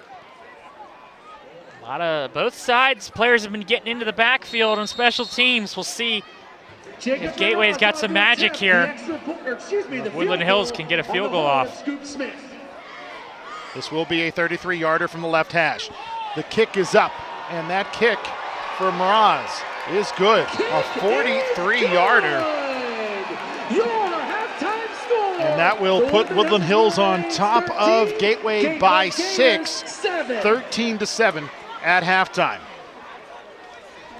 Well, Spencer, through 24 minutes of action, Gateway going toe-to-toe with Woodland Hills in a game where you thought Woodland Hills would have definitely been a bigger favorite. And to credit to the Gators, I think they've held strong on the defensive side for a decent amount. They've held Scoop Smith to getting some good yardage, but there are still been a lot of plays where he's only been able to get 5-6 yards. He just has to go out of bounds. And I think for Woodland Hills, they got to clean things up, though. There were a lot of miscues, and one of the reasons that Gateway had really good field position, was able to score a touchdown here as well. So if you're Woodland Hills, you got to fix things. And for Gateway as well, on the other side, you saw the play like Mark Knight. You can't get yourself in situations like that. Possibly could be the reason they got a field goal there, was because of that penalty. Undoubtedly. I mean, that moved the ball 15 yards. That gave them an opportunity to move the ball into a makeable field goal position for Jacob Mraz. So it's halftime. It's 13-7. Gateway on trailing the Woodland Hills Wolverines, but this has been a back and forth affair between two teams that clearly have it out for each other. Yeah. I mean, there's no love lost here, especially between Woodland Hills and Gateway. You talk about how these teams have played non-conference games. That's how much they love playing each other. They're going to do that, and when they're in their own section. And it's a big game for both of them. Woodland Hills wants to stay at the top of the standings, and Gateway wants to get themselves in a playoff position. Again, it's halftime here at the Wolverina. Enjoy the marching bands, and Spencer and I will be back just before the second half to get you set for quarter number 3. You're tuned into GatewayGatorProductions.com. Halftime at the Wolverina. Woodland Hills 13, Gateway 7. Adam Gusky, Spencer Witt on GatewayGatorProductions.com. Good to have you along with us this evening. Couple of touchdowns, one for either team, and it was Casey Carter who got things started for the Gateway Gators, and it was a beautiful touchdown for Gateway as they were able to find Carter wide open as he took it across the goal line for the TD. Yeah, look at on your screen, the defensive backs for Woodland Hills. They all backtracked to the end zone. Carter left really uncovered and was able to run himself in there for the touchdown for Gateway. And Woodland Hills, they went to the ground for their touchdown as Nico Mager took it across the goal line for that 19-yard TD. That tied the game at 7-all, and a couple of field goals for the Woodland Hills Wolverines as they headed into the locker room to take the 6-point mid-game break lead. Yeah, Miraz has got a good foot there for Woodland Hills, but credit to Gateway, especially in that last drive there. They were able to hold them to just a field goal, still within striking distance for the Gators. And while there's a lot of credit that goes to the Gateway defense on the last drive, I think the second to last drive was even more impressive because Woodland Hills had got that ball all the way down inside of the 10, but the Gators ended up forcing that field goal. And that was to the credit of the defense for Gateway. We had thought that might have been the final points of the half, and Gateway had come back and was not able to move the ball and had their own, or did not have any timeouts, and Woodland Hills had a couple, so they were able to move the ball themselves too. Again, a costly penalty was also the difference there for Gateway on defense that gave Woodland Hills some more ground to cover, or less ground to cover, I should say. But again, Gateway, you have to feel content with how your first half went. I don't think you're feeling great per se, but you're feeling content that you're able to hang around with this Woodland Hills team that is very good, and we can tell is a very solid team. Yeah, a team that came into today undefeated in conference, 2 losses on the season. They're 5-2. Gateway, conversely, 3-4, 2-2 within league play. And Gateway will get the ball to begin this second half. And we saw one big return for S.J. Moorfield in that first half that ended up setting up the Gateway touchdown on the pass to Casey Carter. Let's see what Mraz does here as he's been booming them into the end zone to cause touchbacks as of late. And this one will do the same. And it will be 1st and 10 for Gateway at the 20 as the Gators yet again will get things started from their 20-yard line. If you take a look at your TV screen right now, you'll notice Woodland Hills with 1 timeout and Gateway with 0. They have yet to reset the timeouts at the scoreboard controller, and there's not much we can do to help that because our data comes from that data. So we'll try to keep track of that as the half progresses unless they fix things up there.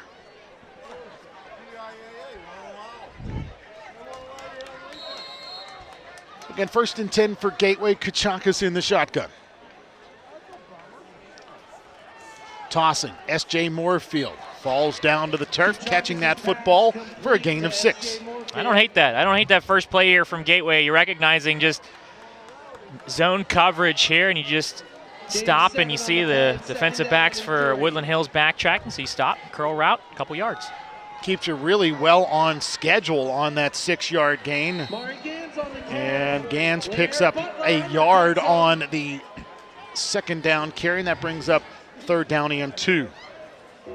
Thought the running back there for Gateway, Gans, was going to cut back to his left and maybe just kind of push himself forward to get the 1st down, but he went to his right. And there was a Woodland Hills player who was on him for that one for only a 1-yard gain. So 3rd and 4 for the Gators.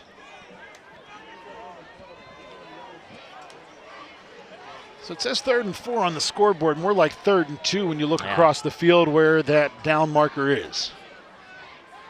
Gans will motion from left to right.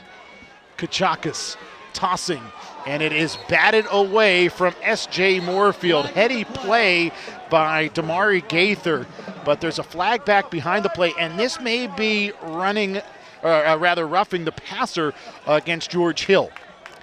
Yeah, but they've been getting to Kachakas, Woodland Hills has, and we haven't seen any roughing the pass. We've seen some close calls in the first half. Another look at it here, and this design play just seemed too telegraphed. Really good idea from 15 for Woodland Hills.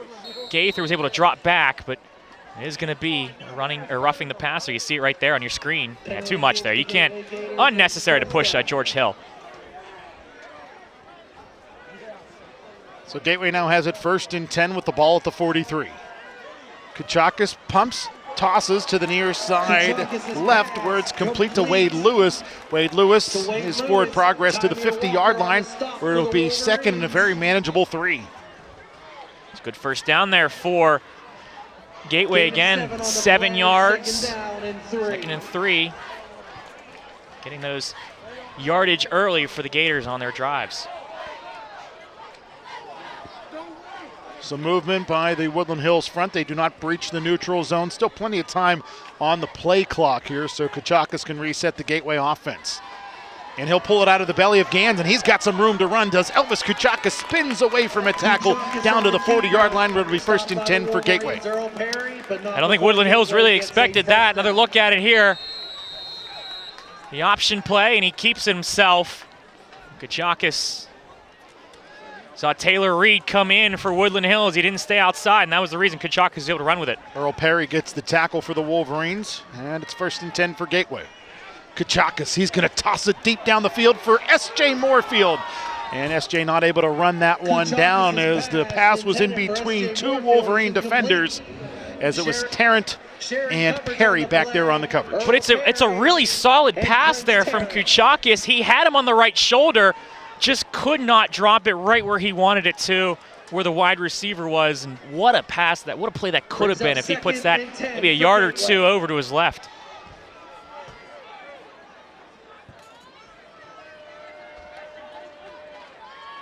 Kuchakis setting up the screen to Gans. Gans scrambling to the near side left, and he'll get to the line of scrimmage. Maybe a loss of one ultimately, and that'll bring up 2nd down and 11.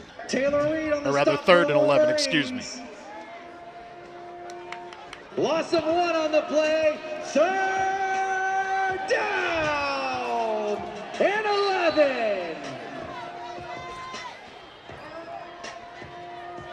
Play being signaled in from the near boundary. And again, with the injury to Bryant, have to wonder, 3rd and long here. Pitch, Gans to the right.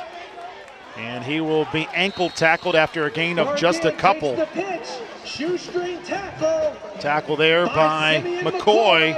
Simeon McCoy with the stop brings up 4th and 9. They're going to keep the offensive unit out there. Gateway will on this 4th and 9.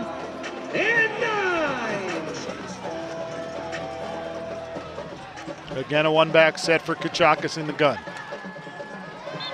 And this time, the hard clap brings the outside linebacker, Gaither, into the neutral zone. And that encroachment penalty will push the ball 5 yards forward.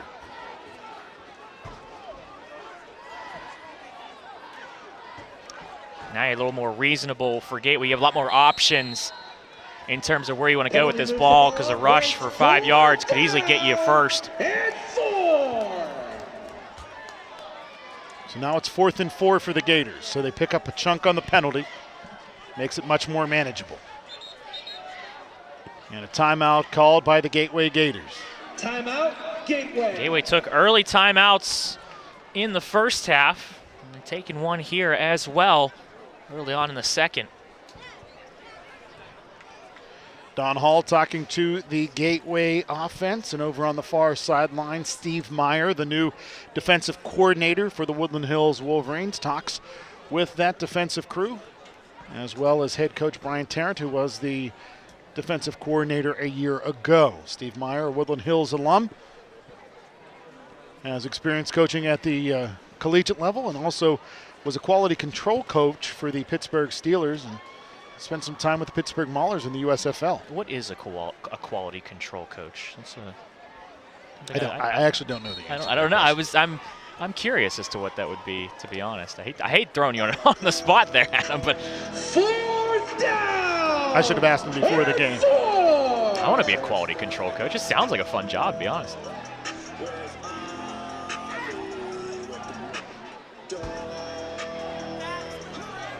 So 4th and 4 here. Kuchakis is in the shotgun. Pressured, throws. S.J. Moorfield bobbles and catches. Inside of the 30, cuts it back to the 20. Still on his feet to the 15, where he'll be brought down at around the 13-yard line. Gateway has it 1st and 10 inside of the Woodland Hills red zone. By design, Moorfield is the first target on this one. You see just waiting for him to cut when the other wide receiver goes across the route as well to get just enough spacing, and he gets the 1st down and more yardage. This was all by design. Again, another look at it. Great shot in the close follow. And you see just a little bit of a pick that Earl Perry was a half a step behind. Flag thrown on this play. As Gans will take it to the near side left, gets shouldered to the boundary hard. And like you said, a flag down back behind. Complete to Amari Gans. Flag on the play. We're going to have an official conversation. And the official's going to try to iron this one out.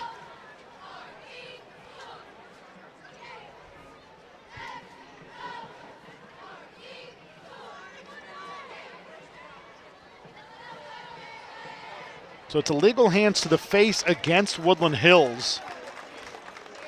And that's going to move the ball half the distance to the goal line. It will be 1st down. It was an early flag thrown there. So like right off the jump is when they call that hands to the face. And you see on your screen, that was the left side right on the line there. Woodland Hills player comes rushing in and immediately put his hands up. First and goal. The problem was he put his hands right in front of the lineman's face. So they move the ball all the way down to the 1 or 2 yard line where it's first and goal. Looks like the ball's at the 2. As Kachakis scrambles right, takes it in the end zone. We've got ourselves a tie ball game with a PAT on the way. What a good play call there for Gateway. It's the halfback option, and you either have one choice, either pitch it or you keep it yourself. And Kachakis has the option to pitch it to Amari Gaines, but just one-on-one here, and 23 Taylor Reed has to go for the running back. He's expecting the pitch, and Kachakis takes himself and punches it in for the touchdown. James Lococo with the opportunity to give the Gators the lead. And he does so with that PAT, and it's Gateway 14, Woodland Hills 13. That's the start Gateway wanted here in this second half. Drove the ball all the way down the field, 80 yards for the score. Get another look at it here. You see Taylor Reed had to commit one way or the other. Normally you go to the guy with the ball first and make them earn the pitch, but instead he committed immediately to the pitch. And that's the design of that option right there. You have your ability to recognize when you want to pitch it or if you need to or not. Kachakis cuts it in himself and takes the touchdown.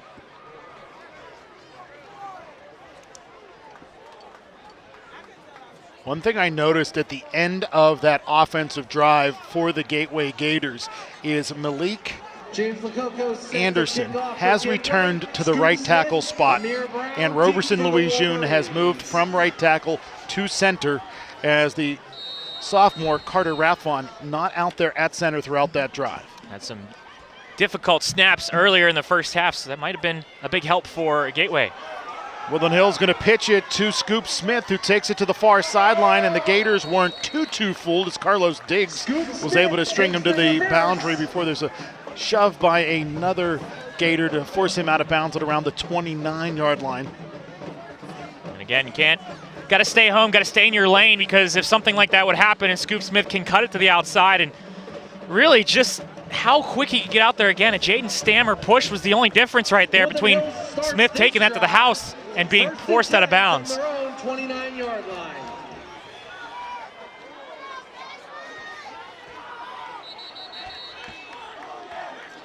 Officials timeout called over there. There's an issue with the chains and the sticks.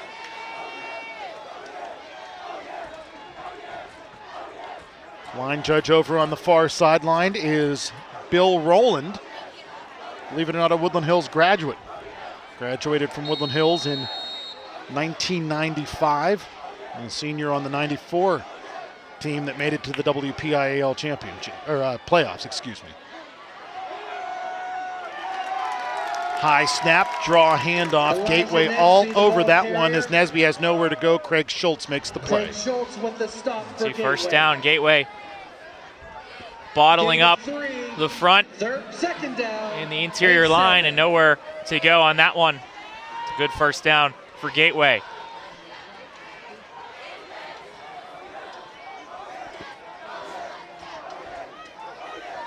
Second down, 7. Smith, the motion man. Handoff, Nesby trying to bounce it to the near side. Amari Gans wrestles him down to the turf. Elijah Nesby again, the ball carrier. Good tackle by Amari Gans. On the stop. Nesby was going for the stiff arm, but stood tall. Gans does. Another look at it here. You'll see Nesby cuts it out. Gans right with him the whole time. You get an arm on you, you put an arm on him, and that's exactly what he did. Was able to haul him down for the tackle. 3rd and 2 for the Wolverines. Walter in the shotgun. Motions to an empty set. Toss left, and Scoop Smith can't hang on to it. And a little extra shoulder from Amari Gans to make sure that pass falls to the turf incomplete. Yeah, Gans letting him know hey, he's not going to be able to escape this time. And that throw from the quarterback, Walter, not a good throw, not at his intended target. And a 4th down, and a 3 and out for Woodland Hills to start this second half potentially. Again, Woodland Hills defeated Gateway in a non-conference matchup early in the season last year here at the Wolverine, 27-0. Woodland Hills moved to the Big East Conference this year.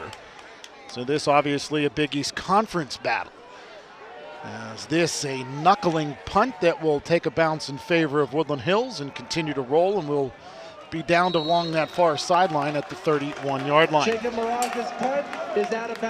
Gateway, you've got the momentum right now coming out of this half. You score a touchdown on your first drive. You hold Woodland Hills to a stop. You got to use this, take advantage of it, being the road team here, and a team at Woodland Hills that could be so explosive on offense with the snap of a finger, to be honest, that you need to just keep yourself within check with this Gateway team. 6.5 remaining here in this third quarter. The Woodland Hills team, 101 points put up this year so far. Only 47 against on their conference play. Kachakas in the empty set. Quarterback draw, running right, lowering the shoulder, and he'll be brought down as he crosses the 35 out to the 37-yard line as Earl Perry, number 9, makes the stop. He's not afraid to take a hit, Kachakas. I mean, rolls out, and you see Perry coming in, and he just takes the force of it and gets himself that extra yard falling forward. Kachakas just 5'9", but a stout-built 5'9". Kachakas trying to go long to S.J. Moorfield, and he is absolutely blanketed by Simeon McCoy. No flags fly, and that is absolutely perplexing considering how the defensive pass interferences were called in the first half against Gateway. Another look at it here. You see the one-on-one, and the grabbing in the back is okay, but it's too much right there. The ball was a little bit behind, and McCoy really never went for it. He just kind of stuck his arm out. And that would be the reason that the fans in Gateway wanted a call.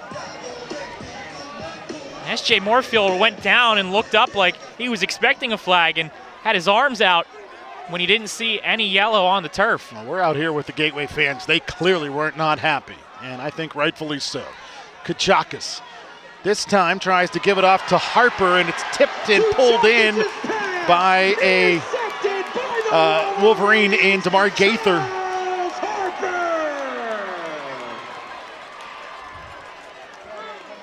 That one picked off by Gaither, and it's just these little out routes, these little routes right past the line of scrimmage that have given Gateway a lot of fits. As you see, this one gets batted in the air from a defensive lineman, Jaden Estes, who was pushed out that way. That's happened a couple times here this evening for Woodland Hills, and finally another Woodland Hills player was on the ending side of it. Well, we have been giving a lot of credit to a young man named Damari Gaither throughout the evening. And we were handed about 10 minutes before kickoff an updated roster for Woodland Hills that they didn't provide to the WPIAL. And it's Charles Harper, who is the linebacker, 6'2", 215, so similar build is Walter. Wrapped, sack, Schultz. Cam Walters sacked on the play by Craig Schultz. Also involved on that sack was Roberson Louis-June, but 75, Craig Schultz was the big fella in the backfield making the play at first. You see some pressure, and just Schultz just got around the tackle. He never touched him, to be honest. Getting the edge, and first guy to get there. It seemed like 4 or 5 Gateway players were going to get there first, and a good sack, and a much needed one for Gateway. Smith, the motion man, handoff goes to Nesby. The Gators will just absolutely shut that door. The ball had come loose. The officials say that Nesby was down before it squirted loose, and Nesby scooped it up. You thought that interception. Knight, go ahead. You thought that interception would take the wind out of the sails of this team and the fans here, but you can feel the energy on this side of the field right now. Gateway is still fighting through the adversity of throwing that pick, and they're still the team to beat right now. Schultz with that big play, I think, may have stemmed the tide. in a big way. Walter, straight drop back, pressure by Knight. Walter spins out of it. Still some pressure being applied. Walter's gonna throw it. It's gonna be a jump ball and incomplete. 2 Gators, 1 Wolverine in the vicinity, and it's Carlos Diggs who knocks it down to the turf. That's a really good play by Carlos Diggs, who is the over-the-top coverage here. Another look at it. First off, credit to Walter to get out of the way of this one, and he's able to roll out, find a receiver open, and converging on it is Carlos Diggs, who's able to get a hand on it. Really good play. So the Gators dodge the bullet. Mraz is on to punt it away yet again. Again, more pressure in that backfield there from Gateway. Mraz gets it away. Moorfield running to his right. And unfortunately, this one is going to die inside of the 10-yard line, where it's scooped up by Earl Perry. And Gateway with the very long field challenge. And there's a flag out here near the line of scrimmage, just in the backfield. So it's going to be against Gateway. And that is going to push the ball back, I would assume, halfway, or half the distance to the goal line. So instead of the 7, it's going to be around the 3.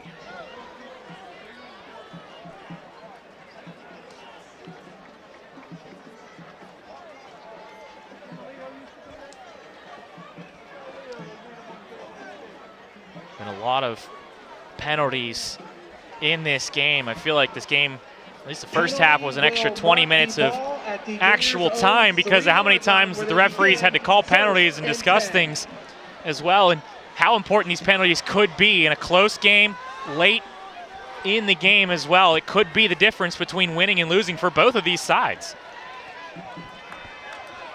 So the long field challenge got a bit longer after the penalty assessed back to the 3, where it's 1st and 10 for Gateway. Kachakas is in the end zone to receive this shotgun snap, and he is going to hand it off to Amari Gans. Gans breaking tackles, dragging black jerseys with him as the tackle is made but he's eventually dragged down by the Wolverines by Butler. Nice run from Gans. It's one of those runs that you just get as much as you can on it to get some more space for your offense, and that's exactly what he does there. So good pickup there, about a half a dozen, as the Gators go to the ground again and pick up just a yard this time for Amari Gans. Almost the same play here for Gateway, and Woodland Hills was ready for it. A 3rd down deep in the Gateway side of the field, and again, who's your punter? If you get in a situation like this, you can't go for it, and you can possibly pooch it, but that's it. Kachakas claps his hands hard. Nose tackle leans forward but does not breach the neutral zone. Kachakas pulls it out of the belly of Gans, runs to the right-hand side, dives his way forward, looking at the spot from the far side. It's a Gateway 1st down. And it's that dive. What a play from Kachakas here. You see, watch his hand go out to get the 1st down as the crowd getting the signal as well. Right there, you see him using his hand to hold himself up a little bit and reaching out to get that extra yard for the 1st. Heady play by the freshman.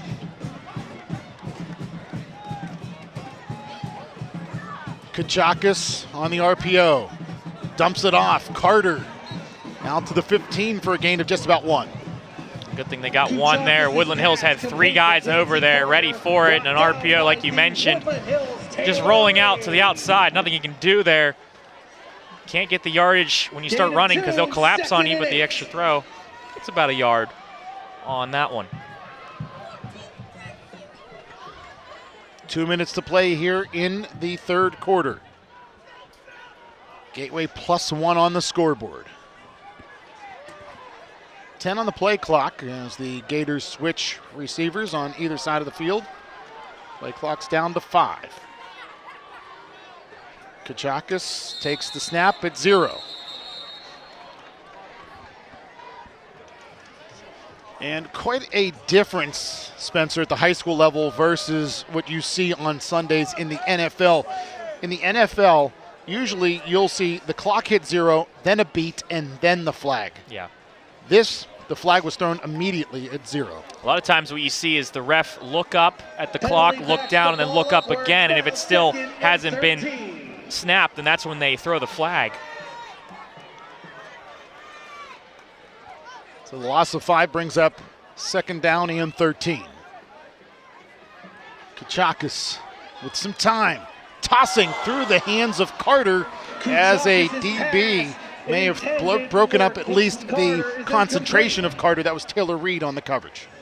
You see Kachakis looks and tries to find a receiver, and a quick pass. It was a bullet of a throw, but one of those, it's a catchable ball to Casey Carter. I get it. It's a tough one, though, and unfortunate for Gateway. And I think the hand of Taylor Reed at least might have perplexed Carter for just enough that he wasn't able to haul that in. Yeah, if he didn't deflect the ball, at least, like I said, part of the concentration there. Yep. So it's third and 13. It says fourth on your screen. As Kachakis flushed. Rolling right, throwing it back, trying to find Dan Sear, incomplete, and that'll bring up fourth down and 13.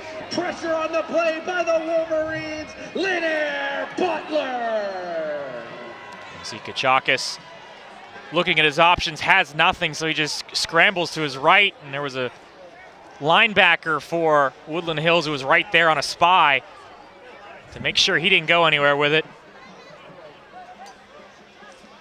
So the offense is on the field here, but you've got to assume here on fourth down and 13 that no, they're going to bring Jackson Smith out there to attempt the pooch punt. On the punt for Gateway. Scoop Smith right at the 40-yard line. Scoop Smith deep.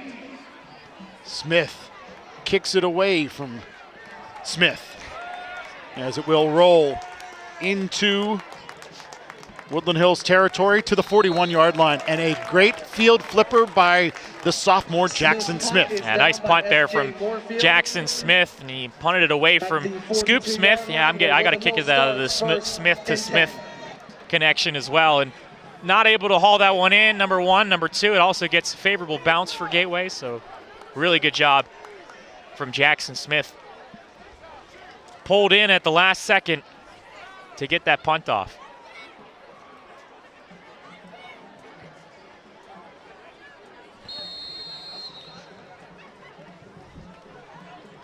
Woodland Hills gets the play and comes to the line of scrimmage.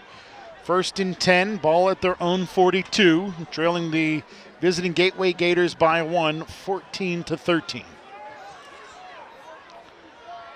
Cam Walter going to step under center for the first time, I think, since the first play of the game.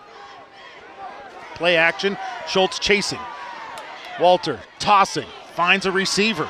Somehow slipping open was Amir Brown, and Brown is brought down at the 45-yard line, and that was a spectacular throw on the run by Cam Walter. He has a really good throw from Cam Walter, and you see Amari Gaines is with him the whole time until the last second. He thinks it's going to go to Scoop Smith on the sidelines, and it was the other wide receiver who was able to just stop his momentum and haul that one in. Really good read from Cam Walter.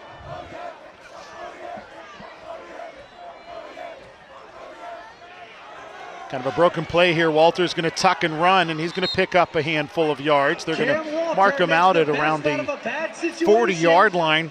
Gain of 5 brings up second down and 5.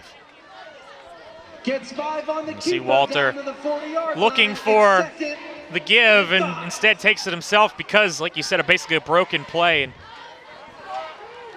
got as much yards as he could out of it, which is an impressive feat nonetheless on that play. Walter, hands off, up the middle. Hager, nowhere to go, maybe a yard before Jackson Smith tattoos him. Mark Knight also in on the stop. Kyan and Bondi on the stop. See Kyan and Bondi also there, also there as well for Gateway. 4 Gators all over that one. Up the middle running just hasn't been as successful for Woodland Hills, with the exception of the touchdown.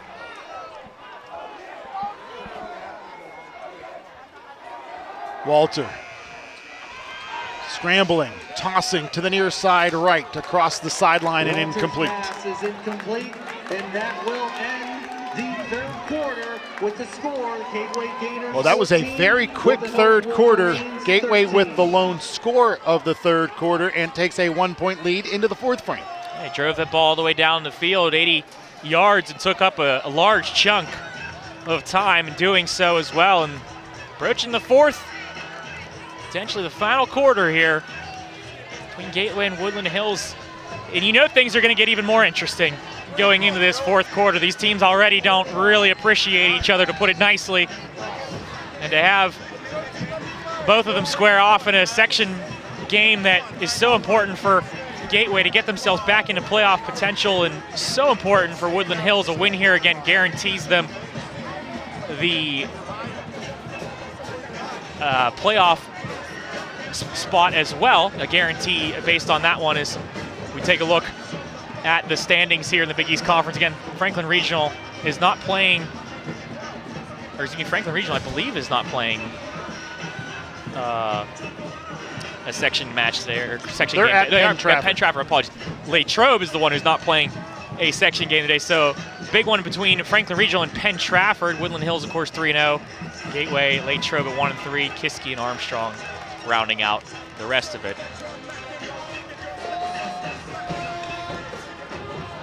4th down and 4 for the Woodland Hills offense. Woodland Hills. Wolverines with the ball at the Gators 39. Cam Walter in the shotgun with a sidecar to his left. He'll motion Scoop Smith from right to left. Walter rolling left, throwing, finds a receiver out in front of Dyson Harper was Amir Brown, and it's 1st and 10 for Woodland Hills at the Gateway 39, a pickup of 10. Another good throw here from Walter. You take a look, design play where you roll out and you see first level, second level, third level. If you can get it in to any of those guys, he goes to the second level. And a catch and a first down for Woodland Hills.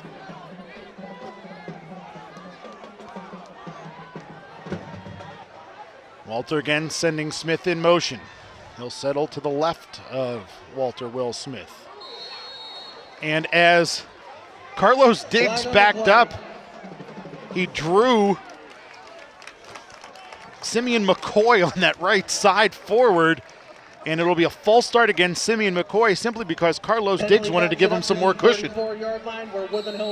That's tough for McCoy here.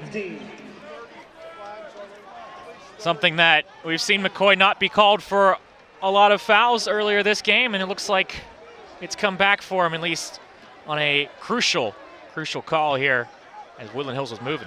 1st and 15 for the Wolverines at the 34s. Again, Smith settles in the backfield, takes the handoff, tries to go right, spins his way back left, but the Gators smother him.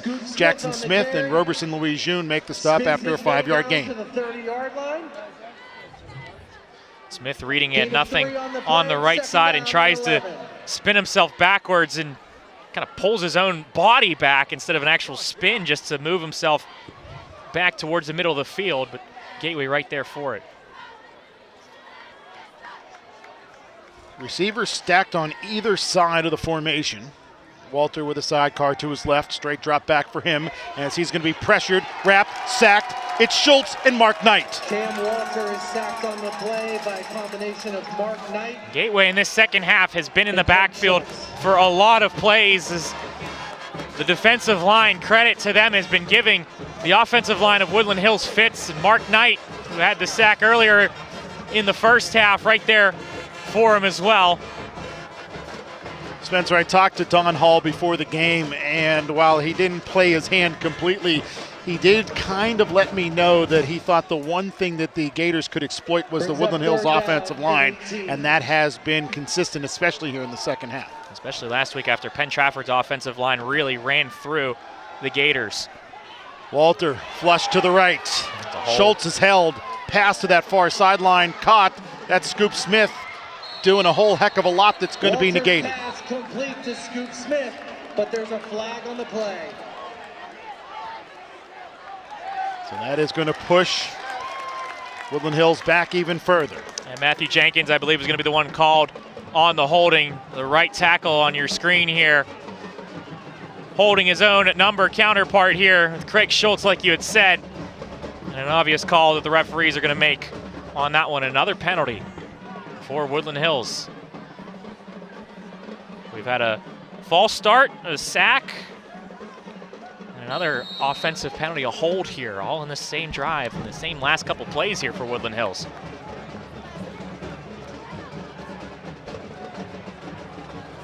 The result of the penalty makes it 3rd down and 28. Line to gain is the 20-yard line. So it's 3rd and 28. Walter steps up into the pocket, hit as he releases the football. Jump ball situation, batted and then picked off. Dyson Harper with the INT. What an interception by Dyson Harper. Off the tip ball, able to dive over. Another look. This is a deep ball that Walter takes. It's double coverage. He had him open for a step, but it's a little bit underthrown, and a player for Gateway is able to get Jaden Stammer on it. And what a catch from Harper. Well, we have said that for years, and this time it's Dyson Harper. From their 8-yard line. And it's Dyson Harper with that INT, his older brother. A standout for the Gateway Gators, now playing at Youngstown State. Dyson Harper with the pick there. Good double coverage by Stammer and S.J. Moorfield. Stammer, instead of getting an INT this time, gets the PBU. As Kachakis tosses to the near side left, just a hair short for Julian Danseer. For Julian Danseer is incomplete. Brings up 2nd and 10. Complete pass here for Danseer. I think he felt a little bit of the pressure there from Taylor Reed on the edge.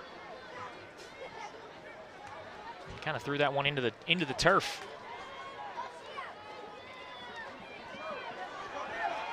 And now Amari Gans brings it near side. Takes the pitch and steps out of bounds at around the 15-yard line. And a Gator is a bit shaken up here. Elijah Fisher, the two-way lineman. And he's going to have to come out of the game. Once the official blows the whistle, you have to come out for at least one play, and that'll bring in Sena Agbadzi, who usually sees most of his action on the defensive side.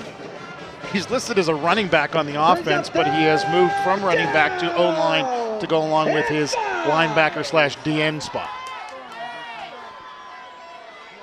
So 3rd and 5 for the Gators. Ball at the 13. Kachakis to number 13, Julian Danseer, and he'll pick up 2, but that's not enough for the Gators' first down. In that matchup, you see Savion Davis just pushing over the new lineman in there and getting his hand in the way. It might have been the reason that Kachakis had to throw that one a little bit to the right of his intended receiver and didn't get much on it, but another 4th down, and we see the fill-in punter, Jackson Smith, in. Jackson Knights at the punt, Scoop Smith. So Jackson Smith, number 3 on the depth chart at QB, gets off another punt that was towards Scoop Smith this time, and he is grabbed by the face mask and brought down. Guys, I think we got it, a face mask penalty. Guess a few of the officials wanted to make sure that their flags came out as well. And this one fielded by Smith, and you see it's an obvious face mask penalty on Amari Gans, and Gans just getting his arm out, and Smith, listed at 5'7", lowers himself a little bit, and the reason that hand got caught in the face mask and pulled him down, and an obvious face mask call. And that right there is the most dangerous that Scoop Smith can be, catching the ball on the run. We saw his elusiveness on a kickoff return in the first half. And this time, took it on the bounce on the punt. And I mean, this was the equivalent of a turnover just at the line of scrimmage. yeah, for all intents and purposes, this is where the snap took place prior to the Jackson Smith punt. And Scoop Smith goes in motion, the toss to the right, and that play certainly didn't go the way that Maurice Walker and Brian Tarrant wanted it to go. No, and Scoop Smith was just standing in the backfield for Cam Walter and just kind of stood there, and he was talking to Walter a little bit on that as well. It's not a bad throw to Nesby, who had in front of him open, just couldn't connect on the over-the-shoulder catch, just out of his reach, but looked like kind of a broken play. Not entirely broken, but not where everyone on the same page. Nesby back in the lineup. He did not participate in the previous series for Woodland Hills, and Nesby takes the handoff this time, tries to drive his way to the 10 before being pulled back. They'll say his forward progress stalled at the 11 as Mark Knight makes the stop for the Gators. And it's third down and about 7. It's 3rd and 7.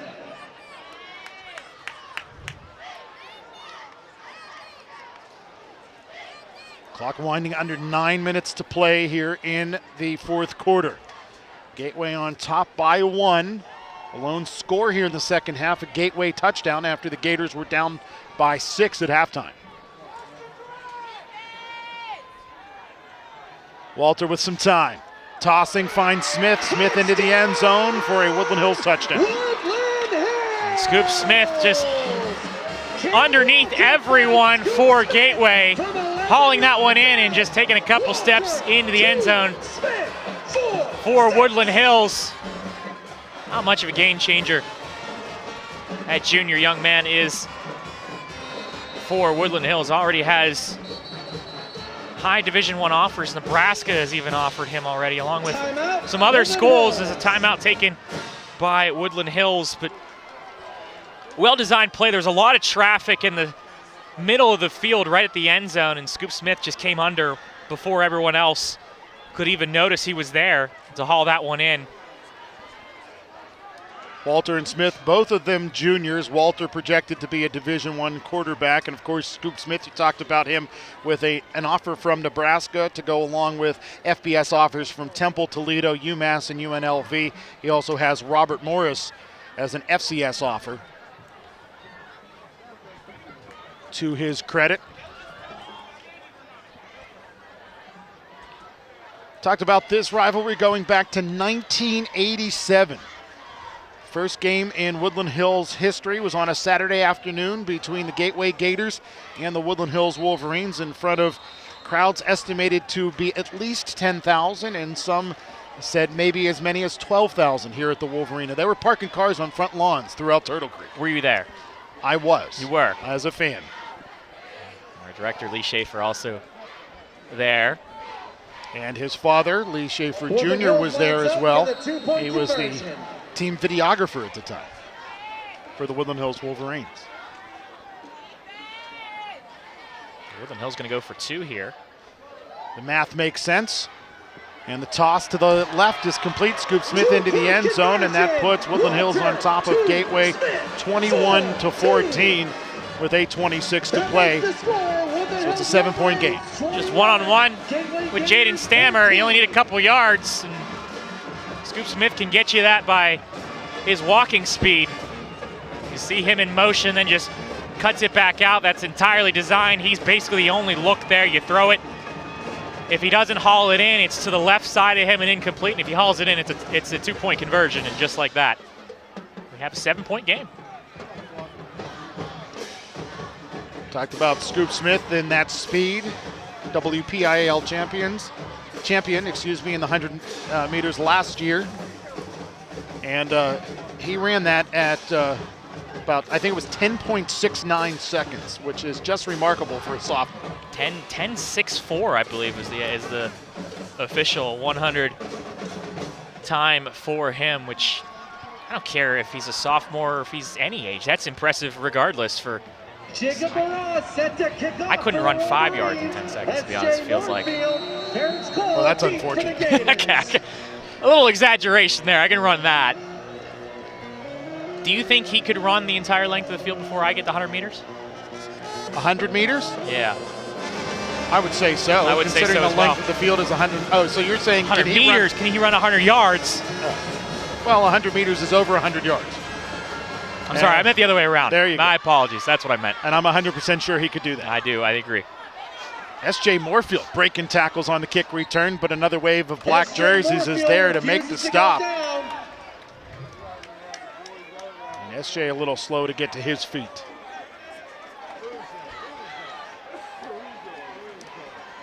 So it's 1st and 10 for Gateway. They've got themselves some work to do, down by 7 with 8:17 to play here in the 4th quarter. Gateway has been moving the ball, but just last couple of possessions, passing just hasn't been where it's intended, and just the receivers haven't been able to get upfield. But again, this Gateway team has shown the ability to move it 80 yards down the field. They did it earlier. Kachakis to the air, and that pass is intercepted. Leaping up, picking it off is Prince Tarrant. Tarrant never moved on that one. He was right there for it. Kachakis, a freshman quarterback, just you got to recognize that one as you progress throughout the next couple of years in your high school career.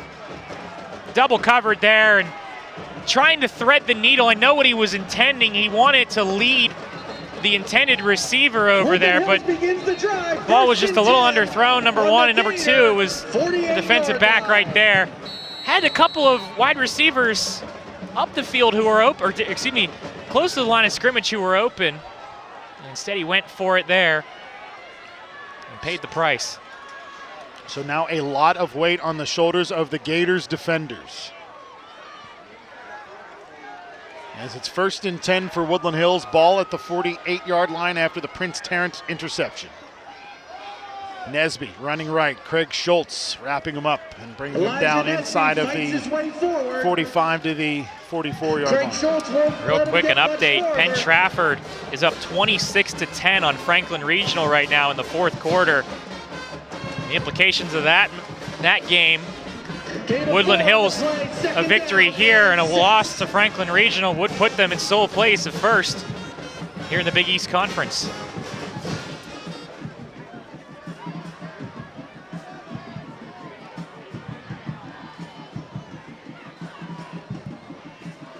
Nesby motions, and up the middle go the Wolverines. And it's Nico Major who breaks out of a tackle and will take it to the end zone for a Woodland Hills touchdown. Whistle never blew. Yeah, it looked like he was stopped at the 25-yard line, but they'll say that Major spins free and takes it to the end zone for a big touchdown for Woodland Hills. Credit to him, he knew it, never blew the whistle. You got to keep running until you hear that whistle. And Major moving forward with it for the touchdown for Woodland Hills. An extra point attempt now for Miraz, but just frustrating to see for the Gators. Major, his 2nd touchdown of the game. As that PAT is up and good for Miraz, and Woodland Hills is down 20 or on top 28-14 on the Gateway Gators. Change in possession, the interception to a play later. The touchdown for Woodland Hills.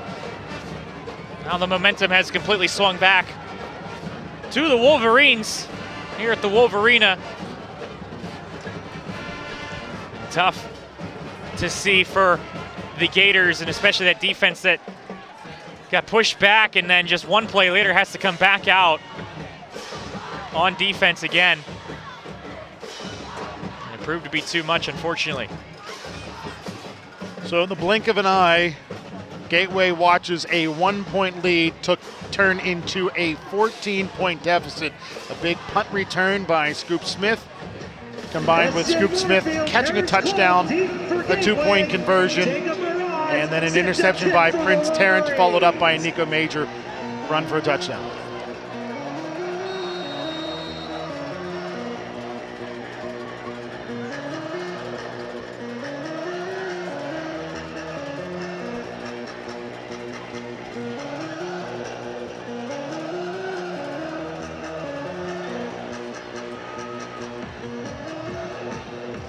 Now Woodland Hills, their defense looking to step up big, which it has done already. Conversely, the Gateway Gators, they look to get some offense going for the first time in the 4th quarter.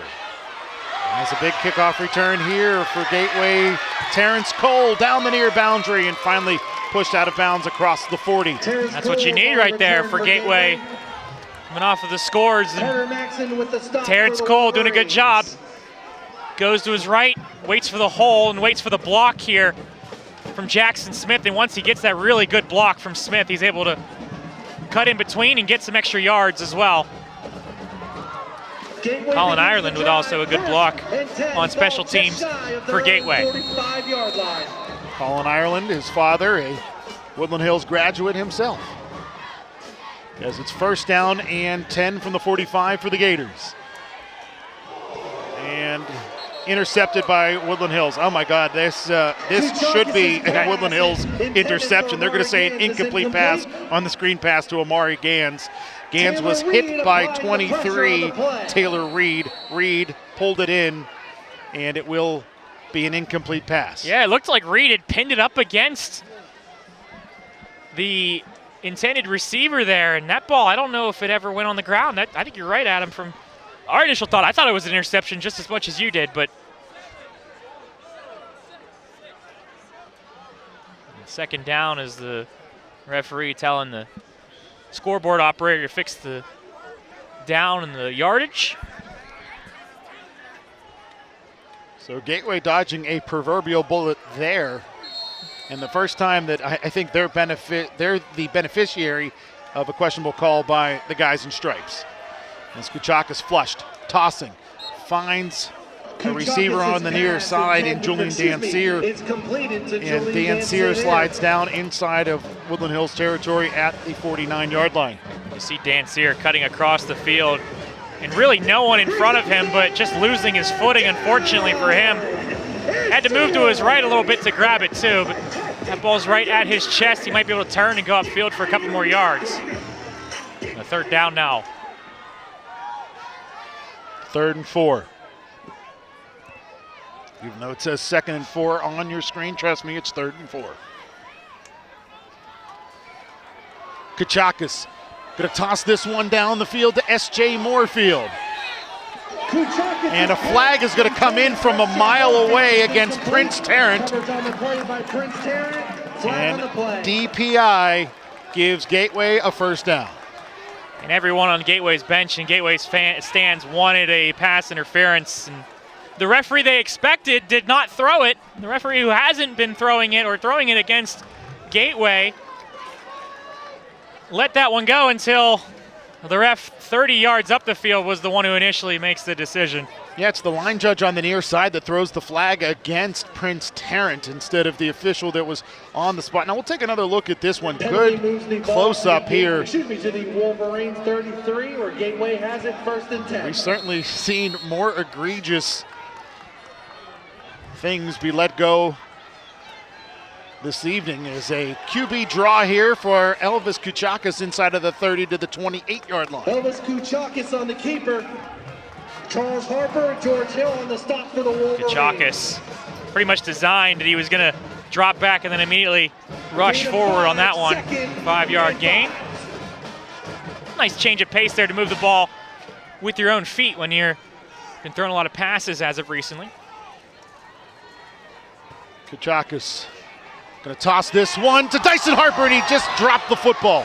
Kuchakis' pass intended for Dyson Harper is incomplete. Harper, who had a magnificent INT in this 4th quarter, couldn't hang on to a pass right in his hands. Tymeer Walker one-on-one coverage with him, and he had him beat. Walker gets a hand up. The ball's a little bit behind him, but that's a catchable ball for Harper, and a tough one. That would have been a touchdown for Gateway. Instead, 3rd down. 3rd and 5. Kuchakis in the shotgun. Throws this one. Harper catches it this time as he is wrestled down inside of the 20, so Gators have it inside the red zone. Making up for it here is Harper. Another look at it. You see he gets around Taylor Reed, and once he gets past Reed, Kuchakis recognizes he's open, able to throw him for the first. George Hill with the tackle for the Wolverines. Now it's 1st and 10. Kuchakis tossing it over the head of S.J. Moorfield. He had Amari Gans open on the near sideline, and Gans probably could have picked up the first down. As you see him wide open over here on the 17, but the incomplete pass brings us 2nd down and 10 with 5:20 to play here in the 4th quarter.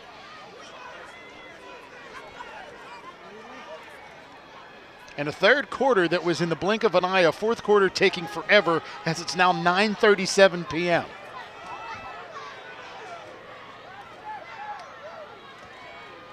Play action. Kuchakas finds S.J. Moorfield, who takes it into the end zone for a Gateway Gator touchdown, and we've got ourselves a one-score game. Gateway responding like they need to with S.J. Moorfield, and poor tackling from Woodland Hills. Another look at it here. You see in the slot, going to his left, and you see Earl Perry, not the tackle that he's going to be wanting to watch on film after this one. Moorfield was able to be getting in without much of a hit. Lococo, PAT. Not the prettiest one, but it counts all the same. And we've got ourselves a 7-point affair. Woodland Hills 28, Gateway 21. So Prince Tarrant, who had himself an interception that led to a Woodland Hills touchdown, that time was the victim of S.J. Moorfield, who bounced off of him and took it into the end zone. And Adam, we got a ball game. I think that's the best way to put it right now here with 5:15 remaining. Gateway, the defense has gotten a little bit of a break with the offense moving down the field, and they're going to need a stop, but Woodland Hills, their offense credit, has been doing very well. There's another look at it here, and you see the underneath coverage in number 2. Prince Tarrant just punching at that ball instead of going for the shirt tackle. Another look at it here. You see him going for the punch instead of the tackle. I think he's expecting Perry to help him out on the tackle, and he never did. And Moorfield was able to take it in for the touchdown. James Lococo on to kick off for Gateway. 33, Carter Akins deep for the Wolverines.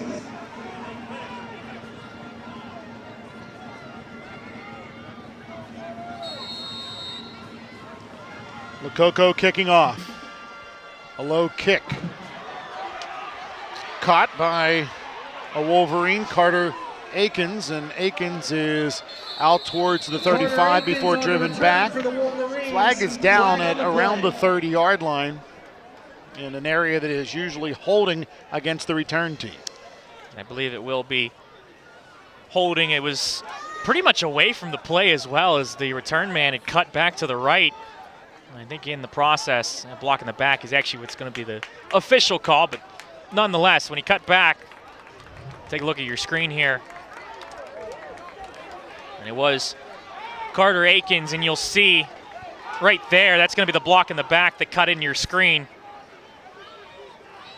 The refs are, you see more block in the backs, and I think the reason is because they're calling more of the borderline on the shoulder, in the back of the shoulder, versus just a straight up actual push into the back. If you put your body into the back of a person like that, to the side, the back side, I should say, you're going to get called for it like they did right there.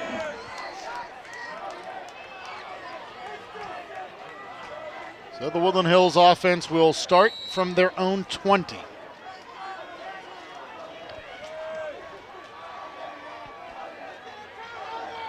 Sidecars to either side of Walter. He'll hand off. Nesby bouncing off of a blocker, running to the right, and he is brought down after a modest gain.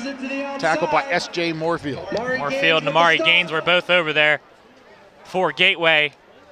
Good stop on first down, as Woodland Hills had been running over Gateway in the last possessions,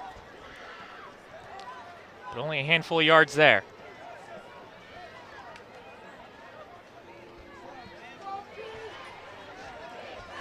Clock winding here. Brian Tarrant and the Woodland Hills Wolverines trying to kill as much clock as possible in this back and forth affair in Turtle Creek. Hand off. Nesby tried to run to the left, instead tries to cut it back to the right, and he'll be wrapped and brought down in the backfield. It'll be a loss of 2, and that'll bring up 3rd down and 9. Robertson, Louis June got a peel back block here. Another look at your screen from Jaden Estes. He wanted to call on that one, but might have been the difference for Woodland Hills trying to get out to the outside, but nothing doing. Gateway players were there for it. Yeah, heading back towards your own goal line, that is the definition of a peel back block.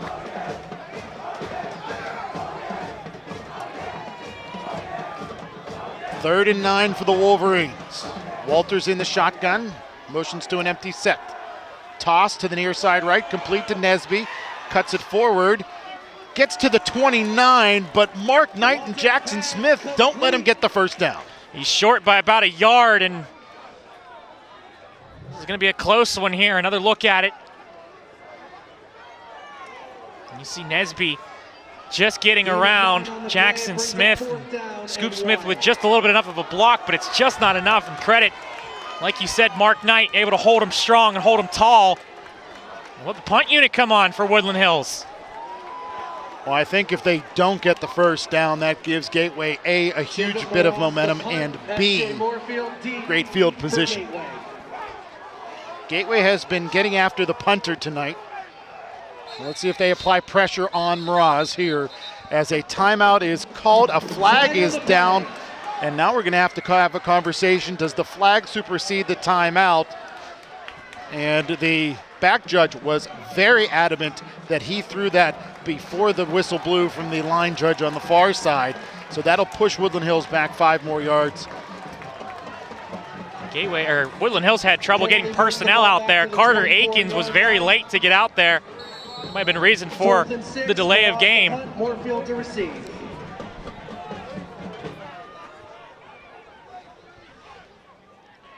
Mraz, who had trouble with the snap earlier, gets a good snap this time, punts it away. S.J. Moorfield catches it on the run at the 49, inside of the 40, and he's tossed to the boundary. It'll be 1st and 10 for Gateway inside of the 40-yard line. Gateway had once a late hit call, and they have a case. I'll give them that at the very least, as you see. Thrown down. Aaron Bowie was the one on it for Woodland Hills, and he kind of spun him around and then threw him, and that might have been why they wanted the late hit. They're not going to get it, though. Saw a late hit earlier for Woodland Hills that pushed Gateway even farther up on a return. They don't get the call this time, though.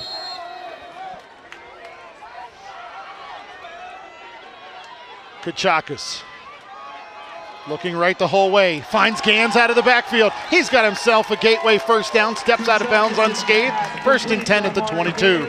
Soft coverage. Lanier Butler is the one who is with him the whole time. He pushes Julian Dancier, excuse me, and then in that process, left the running back out wide open. Gans takes the draw handoff, has a hole up the gut, and he is wrestled down inside of the 15-yard line as the tackle is made by Jaden Estes. Boy, are things getting really interesting. 2:25 remaining, and Gateway is moving the ball right now. A good run again from Amari Gaines. And Gans takes the handoff again, straight up the gut. He's wrestling his way out of tackles, spinning his way into the end zone for a Gateway Gator touchdown. That's a grown man rushing touchdown right there for the senior Amari Gans. Bouncing off of 3 players and forcing his way through. We do have a flag, I believe, on the field. And we'll see what the call is.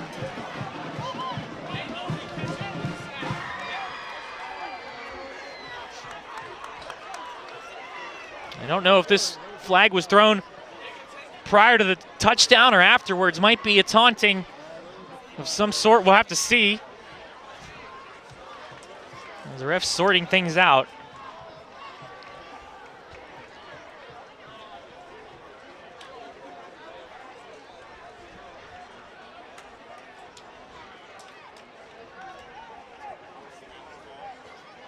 So the touchdown will count. Personal foul against Gateway. So the ball will be moved back to the 18-yard line. So instead of a very simple PAT to tie the game, Gateway now has it back at the 18-yard line. And James Lococo had a little backspin on his last PAT attempt. So the extra long, extra point. This a 35-yarder to tie the game for James Lococo.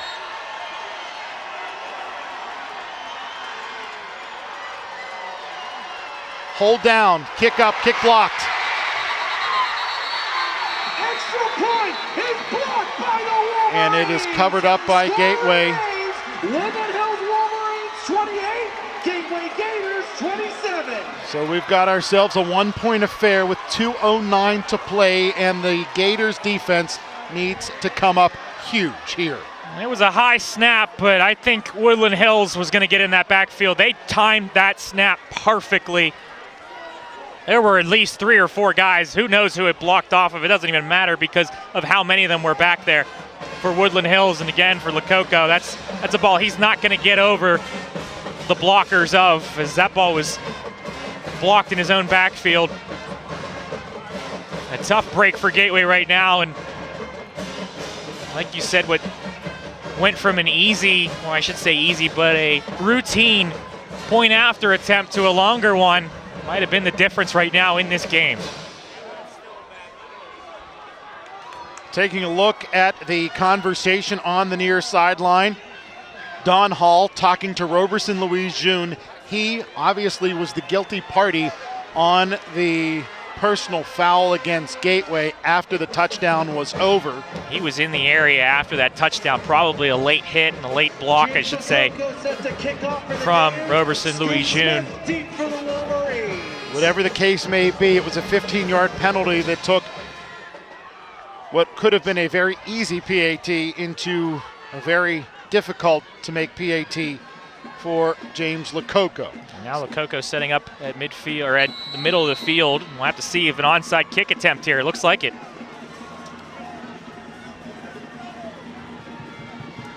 It's exactly what he'll do, and it is into the hands of Malik McLeod, where it'll be 1st and 10 for Woodland Hills at the 48-yard line. And Lococo trying to skip that ball off the turf and hoping to get it for a good bounce, and he just never got the bounce that he wanted. Another look at it. Hitting it soccer style with the side of his foot. Woodland Hills starts the and the hands team, Malik McLeod right there for it. 49-yard line. Gateway still has 2 timeouts. A little over 2 minutes here.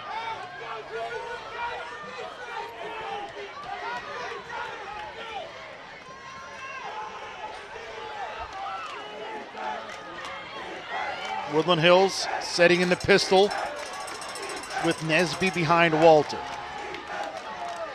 Handoff, Nesby running right. He's met and brought down. Mark Knight and Roberson Louise June. Roberson Louise June and Mark Knight, 2 Woodland Hills, or 2 Gateway players rather, that had some extracurriculars after the play against Woodland Hills players that ended up costing big time for Gateway. Just tough disciplinary for Gateway right now that possibly could be the difference in this one. But flags have been thrown on both sides. Woodland Hills has shot themselves in the foot earlier on. That's the reason that they weren't able to move the ball again, and Gateway was able to get their touchdown. Just 2 penalties for themselves. Power pistol this time for the Wolverines. Handoff, Nesby trying to run right, trying to cut it back left.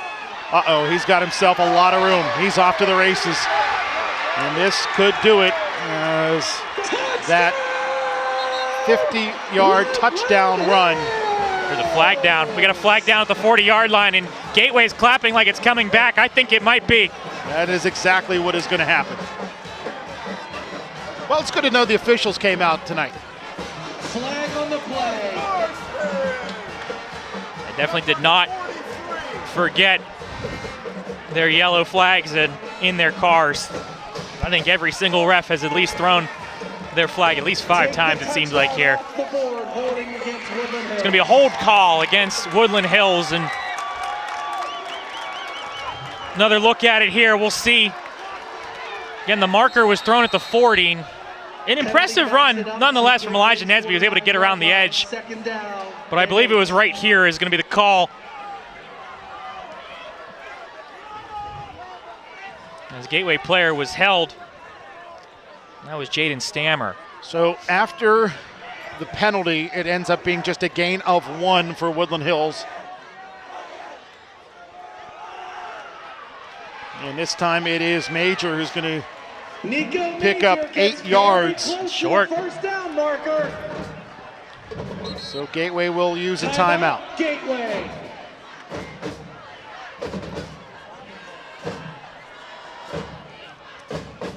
Mager with a full head of steam there.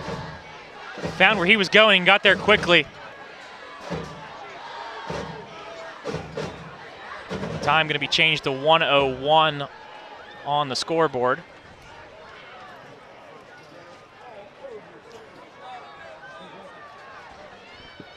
So 1 minute, 1 second remain. It's 3rd down and 1 for the Woodland Hills offense. It looked like they had put this game to bed on a 49-yard touchdown run by Nesby. However, that was negated by a holding penalty against the Woodland Hills Wolverines.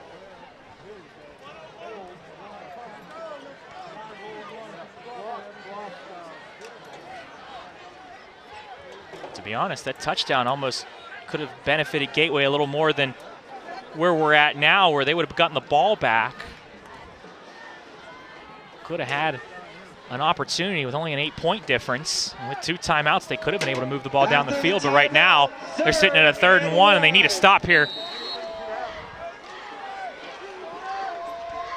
Walter's going to step under center. They're going to go for the tush push as he goes to the right. He's got it. And he'll pick up the 1st down.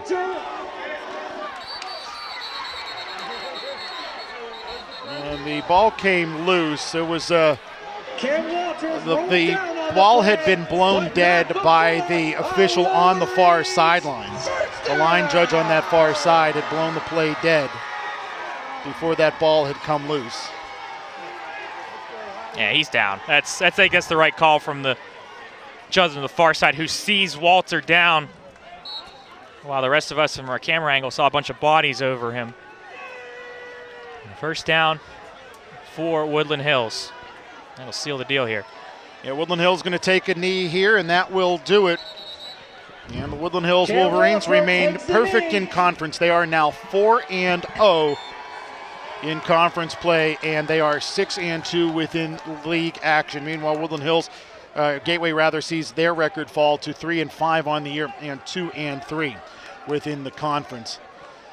Gateway does use their final timeout to, in all likelihood, delay the inevitable. All you can hope for at this point is a dropped snap.